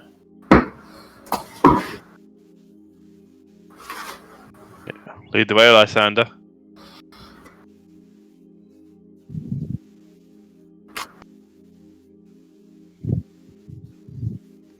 Yes. It's quite short, maybe only 2 floors, blocky, and let's try and be round, but it's a bit kind of jaggedy.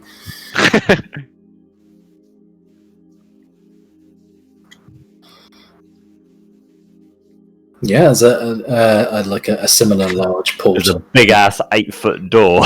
Yes. a golem-sized door. And so I guess you go into the bottom floor, and there's a few golems who are just sort of milling around. So one of them sort of tidying up, one of them sort of like got like this little a stack of stone tablets, which he seems to be chiseling something into. And another one, I don't know, is just sort of just wandering around doing various random tasks. And it seems to be just like a large table with lots of shelves and like a big stone tablets everywhere. Little like crucibles full of materials, like spell component-y type things like herbs and what have you. But it's all obviously just made out of big blocky stone and it's really clumsy kind of tools and things like that. But there's like a staircase going up to an upper floor as well.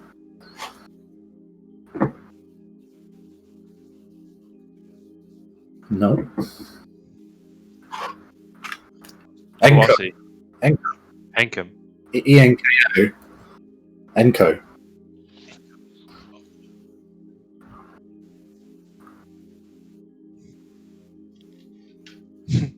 Oh, someone called for Enko? And you hear sort of like a boom crash and like something fall over upstairs. Like a poof, poof, poof, poof. Some steps coming over towards the steps. And like, as a golem sort of peers down under the stairs, like, hello? You call for Enko? And he's like, he's not like the normal size of the other ones, but he's got like I don't know, maybe like he's tried to make some kind of clothing out of like bits of branches and leaves and vines, and he's got like moss growing on him and stuff, and he just looks a bit kind of messy and scratty. And he sort of, yes, humans come to here. Have you come to see my magic? Yes, Huwasi told us of your magic. We're interested to see. Oh, Huwasi told you about my magic. He is too kind. I've been trying a few things. Oh yes, I am the only one around here who seems to have an aptitude, as they say. But I've been seeing what I can do. Hey, just come. Love this guy already. I love this guy. He stomps back over. If you guys follow him upstairs, you see sort of like heaving a table back up, but he's just knocked over in his excitement. And there's like a table down the side and more shelves with various things. And in the middle of the floor is just like a big round area with a magic circle being carved in. But it's not like a neat magic circle. It's just like he's like a child's drawn it. Is there a spelling mistake? Like, yeah, it's like sort of like wobbly and simplified. And he's like, "Oh, come!" There's like a couple of these big, like they're benches, but they're like you'd probably sort of like just sort of hop to get onto them, sort of thing. He's like, "Please sit. Yes, sit." But yes, I mean, welcome to my magic tower. What are humans doing here? Huwasi doesn't normally like dealing with humans. Humans are bad. Humans made us, but humans are bad. We have come on the behest of the Leaf Mother. She wishes us to rid this place of the Lord of the Glade. Lord of the Glade. He's a tricky one, yes. Huwasi fought him, would not kill him. He is too strong. You wish to kill him? Do you have magic? Some of us have some magic, yes. Oh. Well, show me some of your magic. I will show you some of my magic. I wish to see magic. I can't burn all of my denial. He like shuffles around some stone like bits of tablet. He pulls out like a blank one, like a little chisel thing. He's like, yeah, show me magic. Are there any like plants and stuff around the room? Anything green? I think actually yes, he would probably have like some weird like vines growing up the wall, like something that he's cultivated, and it's not like a neat little plant. It's just like wild growth and like a little plant bed or something. I cast Druidcraft on one of the vine and make it bloom. Ah, so you're gonna do a flower. And he's like, oh, oh my goodness. He's like chiseling frantically. You make flower from vine. Please, you must teach me how to do this. This is amazing.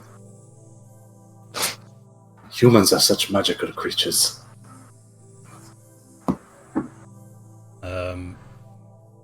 I'm gonna try and do something a double up. I'm gonna use minor illusion to create a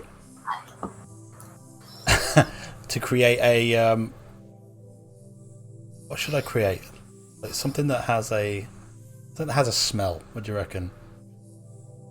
Asking the guys, not the DM. Blue cheese. Yeah. Okay. So I'll create a on the desk like a small blue cheese with minor illusion, and then I will use prestidigitation, if I can say it correctly, to make a smell, so you can smell the blue cheese. Wow. So yeah, he gets confused as he sees you do like whatever you do to cast magic, and then he notices the thing appears on the table, and he's just like, oh, what is this thing? Is this a creature? I'll just pass my hand through it, and it's gone. He does the same very slowly and leans down, looks at it carefully, like, what? I'll use prestidigitation to change the smell from like blue cheese to like roses. Oh. And then the cheese turns into a rose as well. Oh, he can also make flowers. Unfortunately, mine are not real like Druindar's, and I'll just wash it away. He's like grabbing where it was, like, oh, this is very exciting, my friends. I must. He sort of starts chiseling random, like, and you're like reading what he's chiseling, and it's like blocky glyphs of some kind, and it's not a language. It's obviously something that he's made up. Love it. So, like, to notate what he's doing. Because this is amazing. Okay. That you are kind humans here, but wait a moment. Wait there. And he goes over to the corner of the room, rustles around in a box, and pulls out like just a lump of like a obsidian type stone or something. And he comes over to you and he's like, okay, just give me a moment. I will show you my magic. Magic.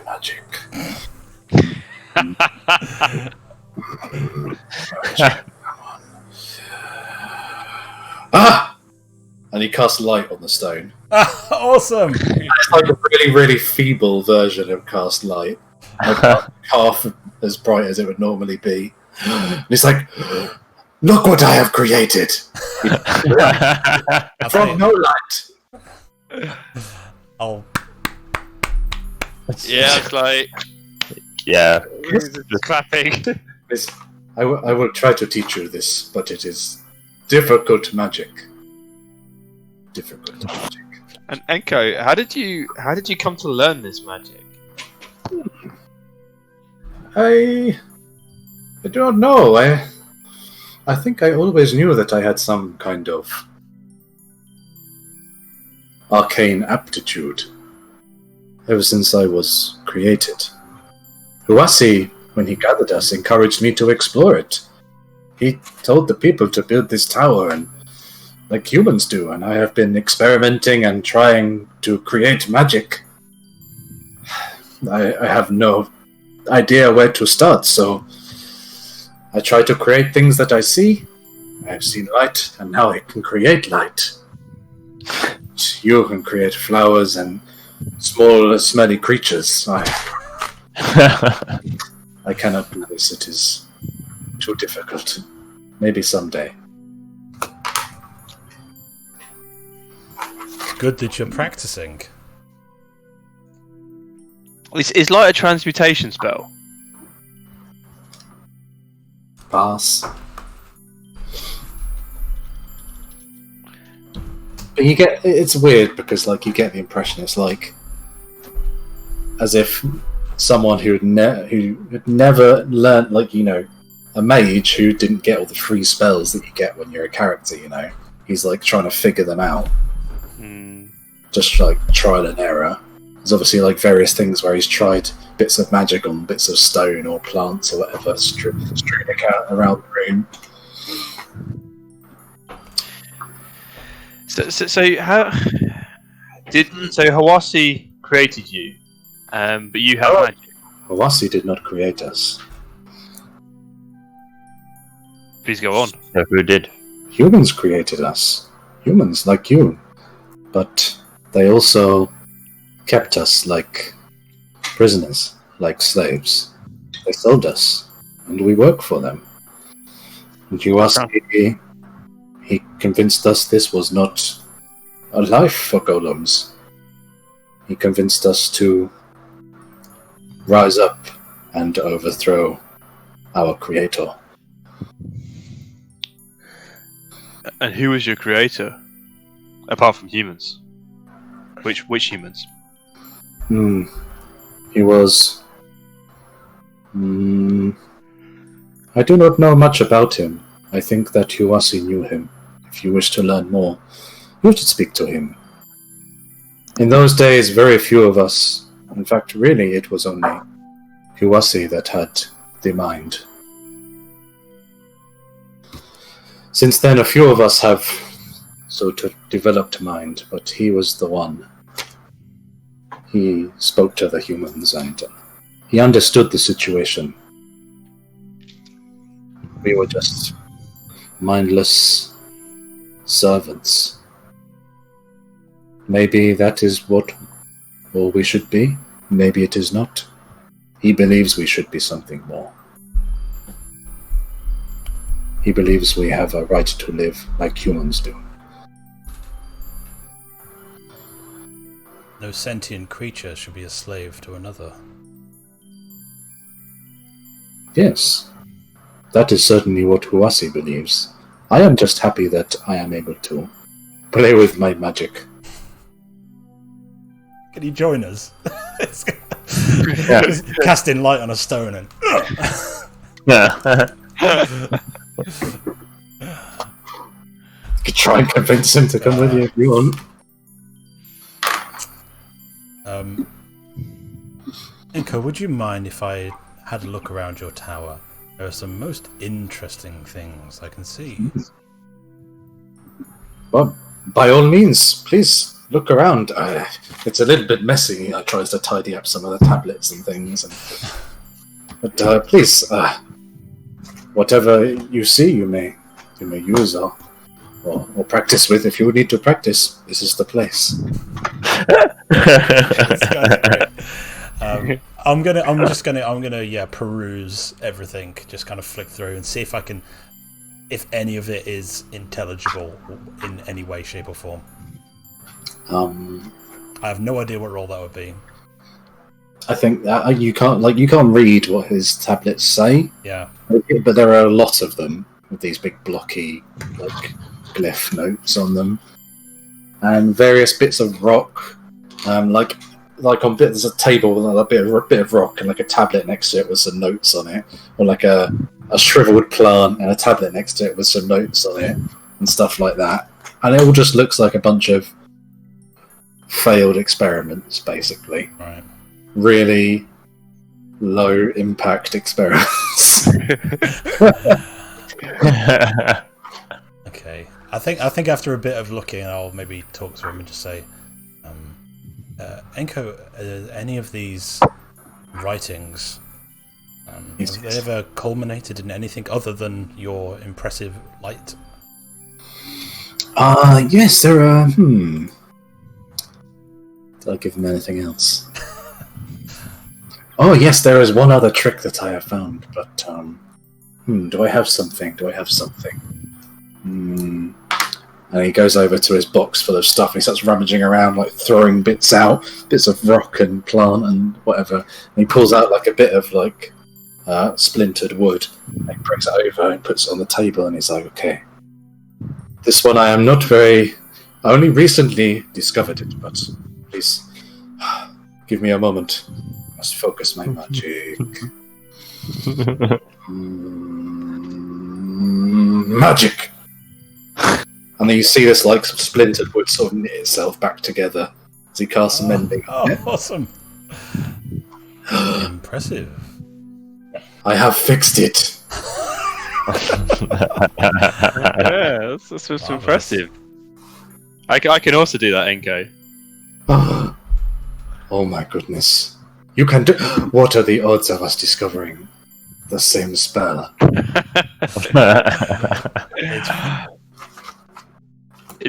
I mean, yeah, it's a very difficult, complex spell. I think you should be very proud of yourself that you've been able to do that.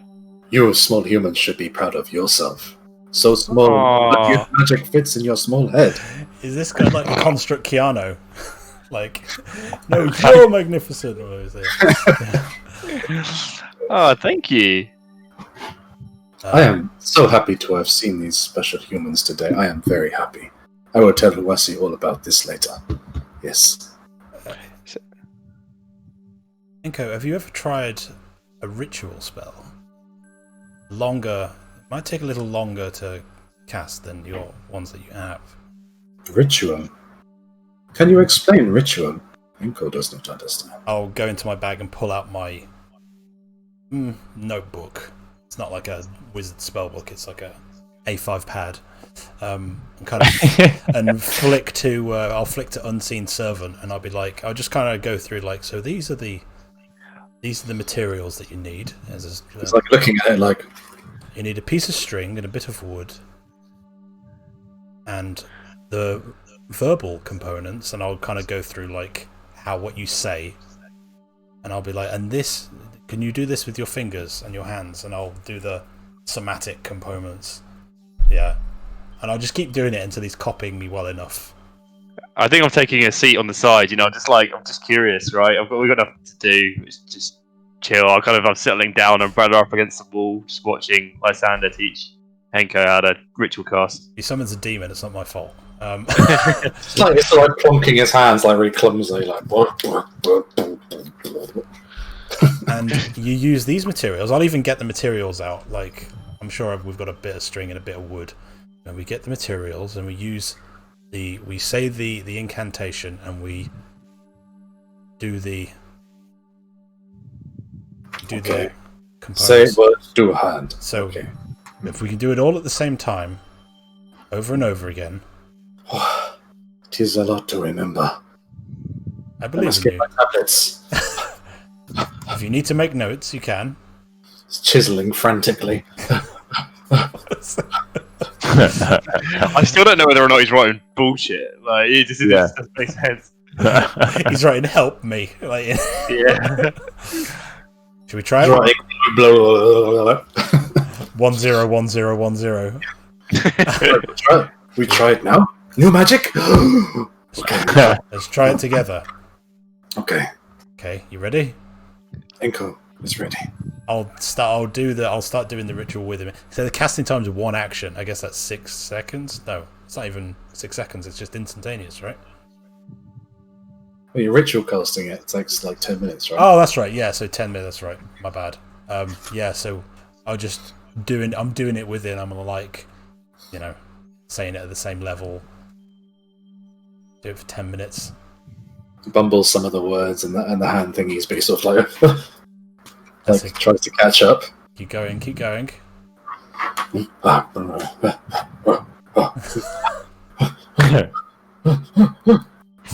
do that for 10 minutes. I don't know if he's able to cast it.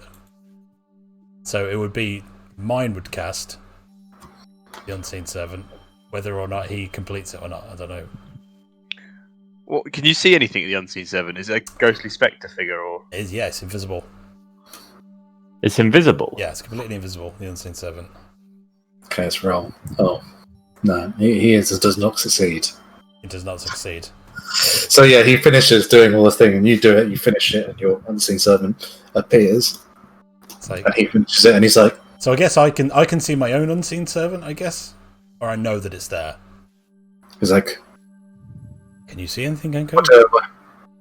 what should I see? So I do not believe that your ritual has been successful, but if you watch, and I'll get the unseen servant to like tidy up some tablets and like do some like mundane kind of tidying up. It is moving of its own. There is an invisible force there tidying everything for you. I'm commanding it. This is mine. But if you practice what I've taught you, you too could do this ritual. Okay, I will practice. It only took me about 200 times to get the wood thing. This should be no problem. No more than 150 tries. I believe it. I'll dismiss the unseen servant. And I must go and gather some more string and wood. right, okay, that's enough fucking around for me. Is it? I love it. I like it. I like it a lot. I kind of just sat. Like, I think at one point, like when you started getting into it, I just had a bit of meditation, put my kind of legs up and just kind of cross my, But yeah, I think this is fun. Yeah, Durindar's loosened up a little bit since he's met this. Since he's met this crazy one, he's a bit more chill about it. It's still pretty unnatural and a bit weird, but he feels a bit sorry for them. So he's just kind of leant up against the wall and watching on, finding it fairly amusing. That's the first break you guys have had for a little while, I suppose. Yeah, nice little moment. Yeah. I guess I'll go to everyone else and just be like, apologies. I do enjoy people who are interested in the arcane arts. Is there anything we should be doing? Should we rest until Huwasi is ready to speak to us? I guess, yeah. I mean, that just sounds like a good idea. It kind of reminds me of that time when we found the old, what are they called, like the warp gates. Damn. The wayposts. Well, yeah. Yeah, it kind of reminds me of when we first met, and when you were in the waypost, kind of exchanging spells with that orcish fella. Yeah, the Jack. Yeah. Jack. So yeah, I'm in no rush. It feels like we've come a long way since then. Ironically, he's the one who taught me Unseen Servant. Interesting. There you go. Passing it on. That's weird, man. Like in meta version, kind of a character Dan created taught you something which you're now trying to teach to another character that Dan created across the other side of the continent. You come back like 10 sessions time and he'll have learned it. Yeah. He's like, look, and there's like a demon there. All of the golems have their own nice. Yeah. It just reminds me of the beginning of Full Metal Alchemist. Kind of where he's going to do something wrong. Enko, is there anyone else that you think we should speak to? I mean, we're pretty tired, or should we just rest? Anyone kind of that can teach us anything or show us a way of life that is, as smart as you or Huwasi? If I am being completely honest, there are very few of us who can summon mind to speak properly. There are a few.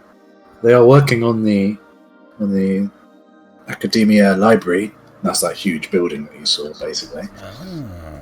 And they hope to start gathering knowledge so that golems can learn to understand and have mind. But there's very few, no more than 4 or 5 of us, including myself. And there are hundreds, yeah. And this library, and I pick up one of the stone tablets and I run my fingers across the runes. This language that you write, is this a language you've invented? Yes, it is simple and It has problems, but I invented it, and I needed some way of recording the spells, the magic, how I do this, the thing, so I can do it again. And Huwasi encouraged me. He says, we can use this. We can use this like the humans write. We can write Golem history, and we can teach Golems of the future. We use your writing. We can do so much. He believes in me, but I thought they were just my scribblings, but maybe they are useful. I hope so.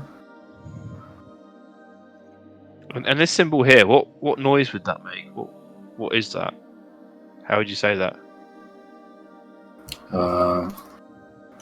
As I just points at a random symbol, he's like, this one is stone, this one wood, this one is magic. Oh, fuck. I understand now. There may be like really, really simple recipes, sort of. It's like hieroglyphics, right? Yeah, it would be probably like hieroglyphics, but maybe not as descriptive, more just like abstract. Yeah, it's sad because I've realised as soon as you said that it's really kind of not descriptive at all. And actually, everything he wrote down after listening to Lysander probably, he can't write the verbal components down. He doesn't understand it on the level that needs to be understood. Yeah, realistically, I think you probably would now. Yeah.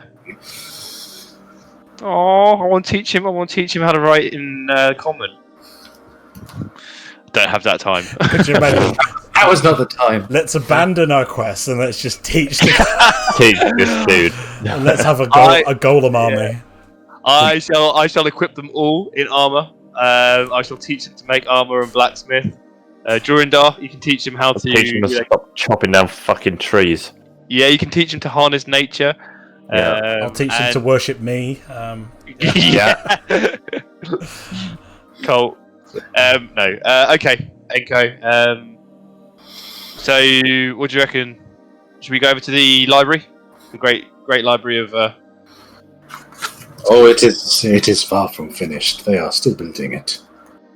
Maybe we should take a rest and have some food and water and make sure the horses are taken care of.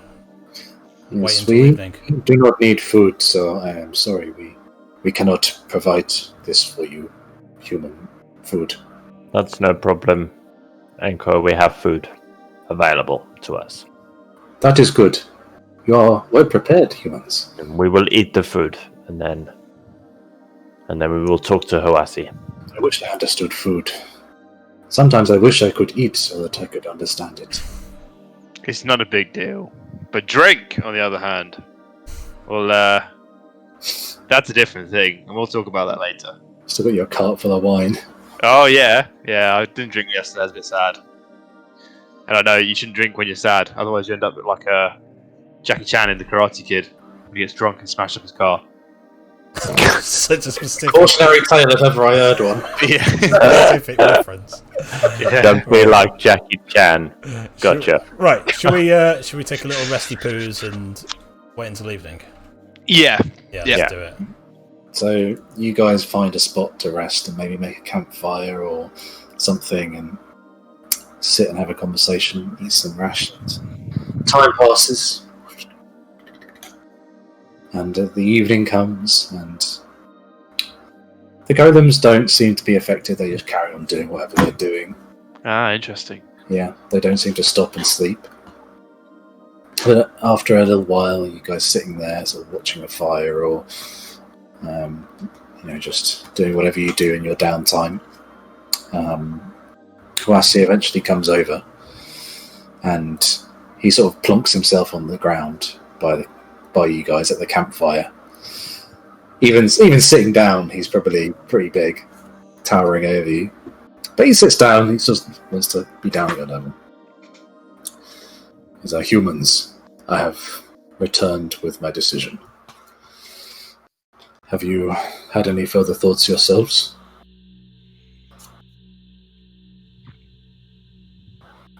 We just wait for your response, Huwasi. In the meantime, we have spoken to Enko. He showed us his special magics. Oh, he is eager, and I like to encourage his eagerness. It is important that golems understand they can be so much more than just servants for the humans. I think Enko appreciates your value in his work. That is good. I only want my brothers to be happy in their own minds and bodies. But perhaps we should return our attention to the matter at hand.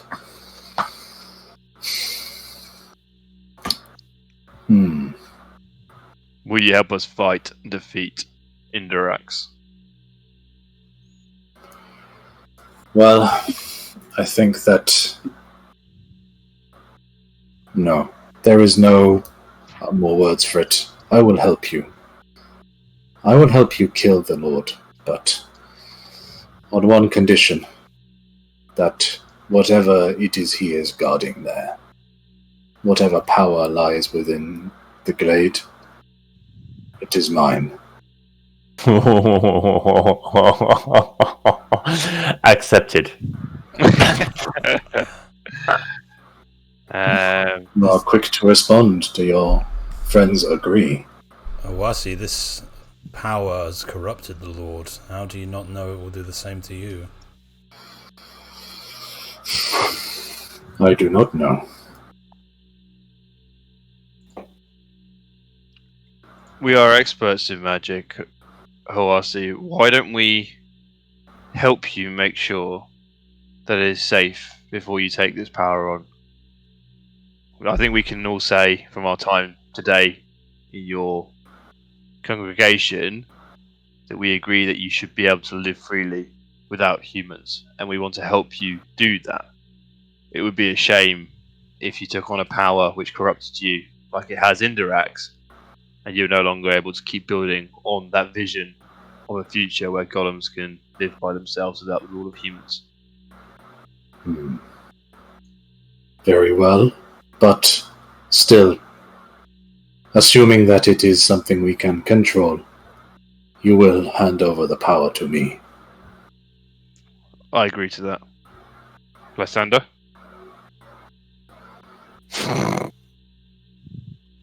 I agree. Are you sure?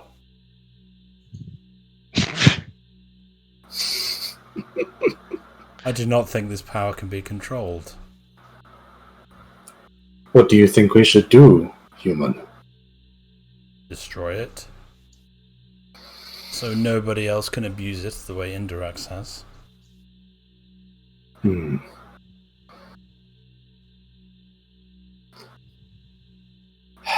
If it is safer to destroy it... Do you know how we would do such a thing? Well, until we know what it is, what can we know? Exactly. I will not make any promises now. It will depend on the situation.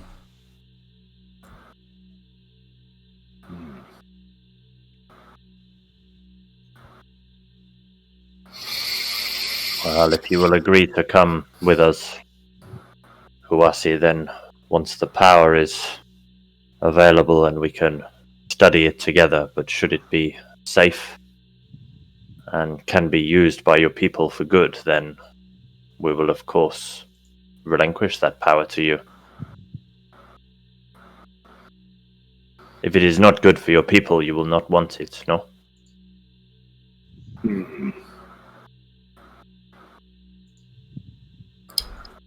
I am wondering whether it is worth such effort to kill the Lord. Fuck. Risk the lives of myself and my brothers. For a power which could help your people. It could.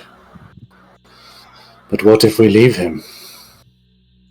Then you will not have the power, and you will have to continue struggling the way you have. And someone else may come and take the power. Human does not like golems.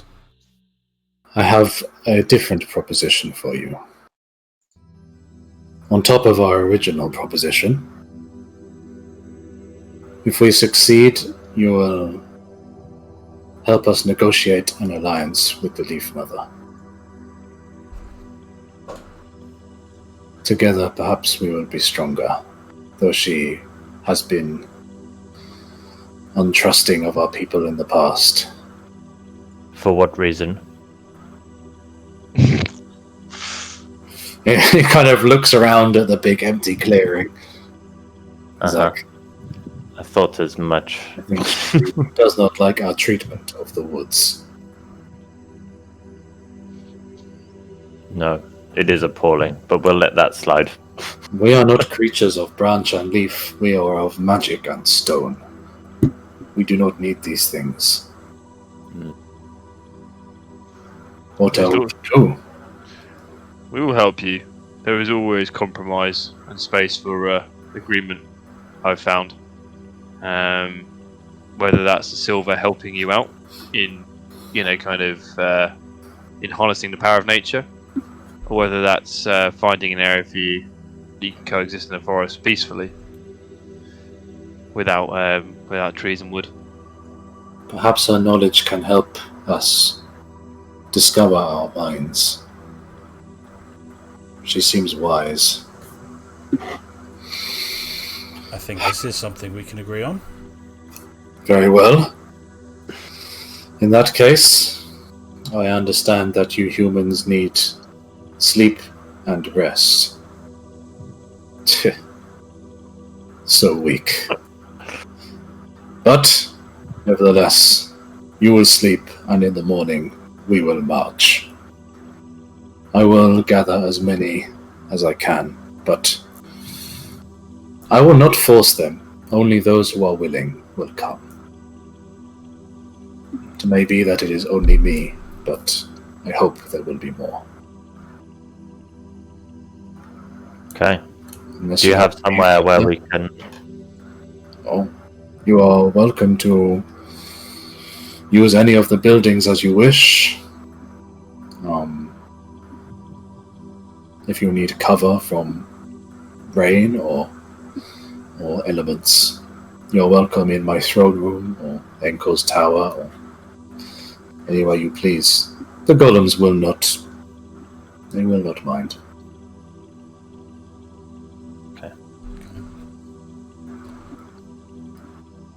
So I turn to the group and just say I think I would rather spend the night outside of the town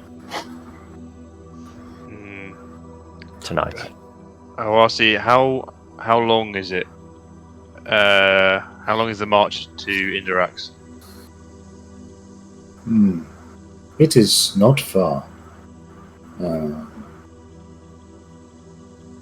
Trying to think, he wouldn't think in terms of hours. I don't know. Days? You think of no more than quarter of a day's travel. It is not far. Smells bad. Steel yourselves and be ready, for this will be dangerous. Oh, this is so epic. I would prefer to sleep in the tower. And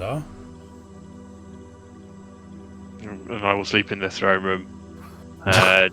Just gonna sleep on the throne. split the party. Like it. Fine. Yeah. Fine. Fine then. Go that way. Be like that. I do need some alone time. I'm gonna have to meditate on the coming battle. I think it's gonna be tough. Okay.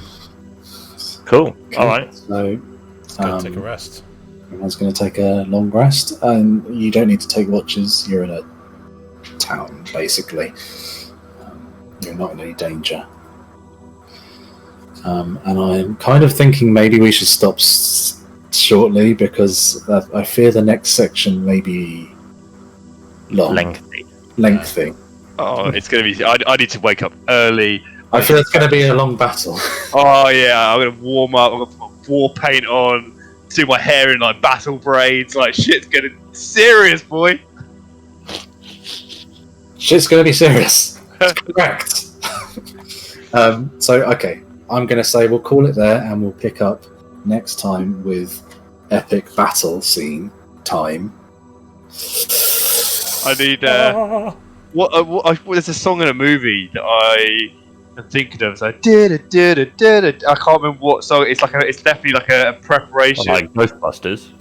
No, it doesn't like. I can't remember what film it is. It's just like it's definitely like is it like Commando with Arnold Schwarzenegger, where it's like no, it's like ding ding ding ding ding ding ding ding ding ding. No. Wow. It's definitely like an epic, like everyone's preparing for battle. Shit's about to go down. Well, you can. It feels more like it is and let us know for next time. it feels more like a Rocky montage, getting ready for it. You know. Yeah, totally. You know, you're there like Lysander's like throwing tablets. Yeah.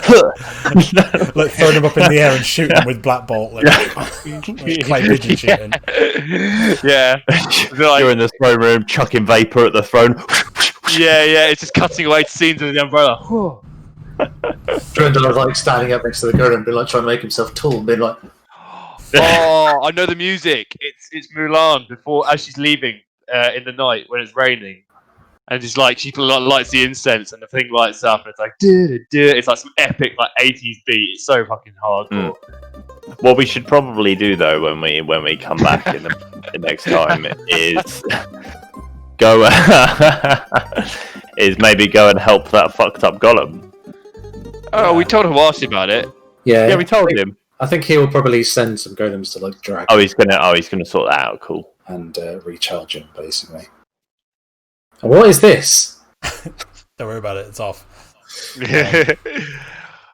Oh man, this is gonna be. Get ready. So All pumped. right.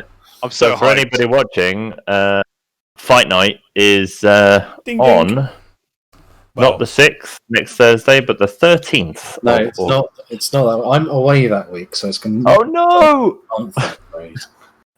Yes. It's the 20th. Yes. So the schedule will be going up. Yes, shortly. But on the 13th, I don't know if you guys fancy. Is it the 13th? Did you put a one shot in my diary? Is that what that was? I saw something pop into my diary and I didn't understand how it got there. It'll be the same way that we normally do stuff, but Grandad Jalop was like, "How did that happen?" I just know Adam to do whatever he wants for a day. Yeah. Nice. Okay, cool. I'm DT. We can do something. I don't know what we can. D&D. DTD. DTD. Yeah, we can do something. We can do something. We can do one shot, or we can play some TTS, or I don't know, something else. We'll do something fun. So for our viewers, our schedule will remain the same. We'll still be doing stuff every Thursday. Next Thursday we'll be back to Elderon, and then following Thursday Adam will be doing stuff, and then Something be fun back on the 13th. We will be back with the epic battle versus the Lord of the Glade from this in 4 weeks' time. So, oh yeah, prepare yourselves. The 20th or 27th. Let's get that. That will be the 27th. Oh. 20th will be Elderon. Okay. Oh, let's get that epic battle music. I'm gonna be up in Bonnie, Scotland. Awesome. So yes, thank you very much, my players. Thank you very much, viewers, listeners, whoever you are. We have been Rolling Thunder. This has been Liodos campaign, episode 12, and we will see you again in 4 weeks' time. See you later, guys. Take care.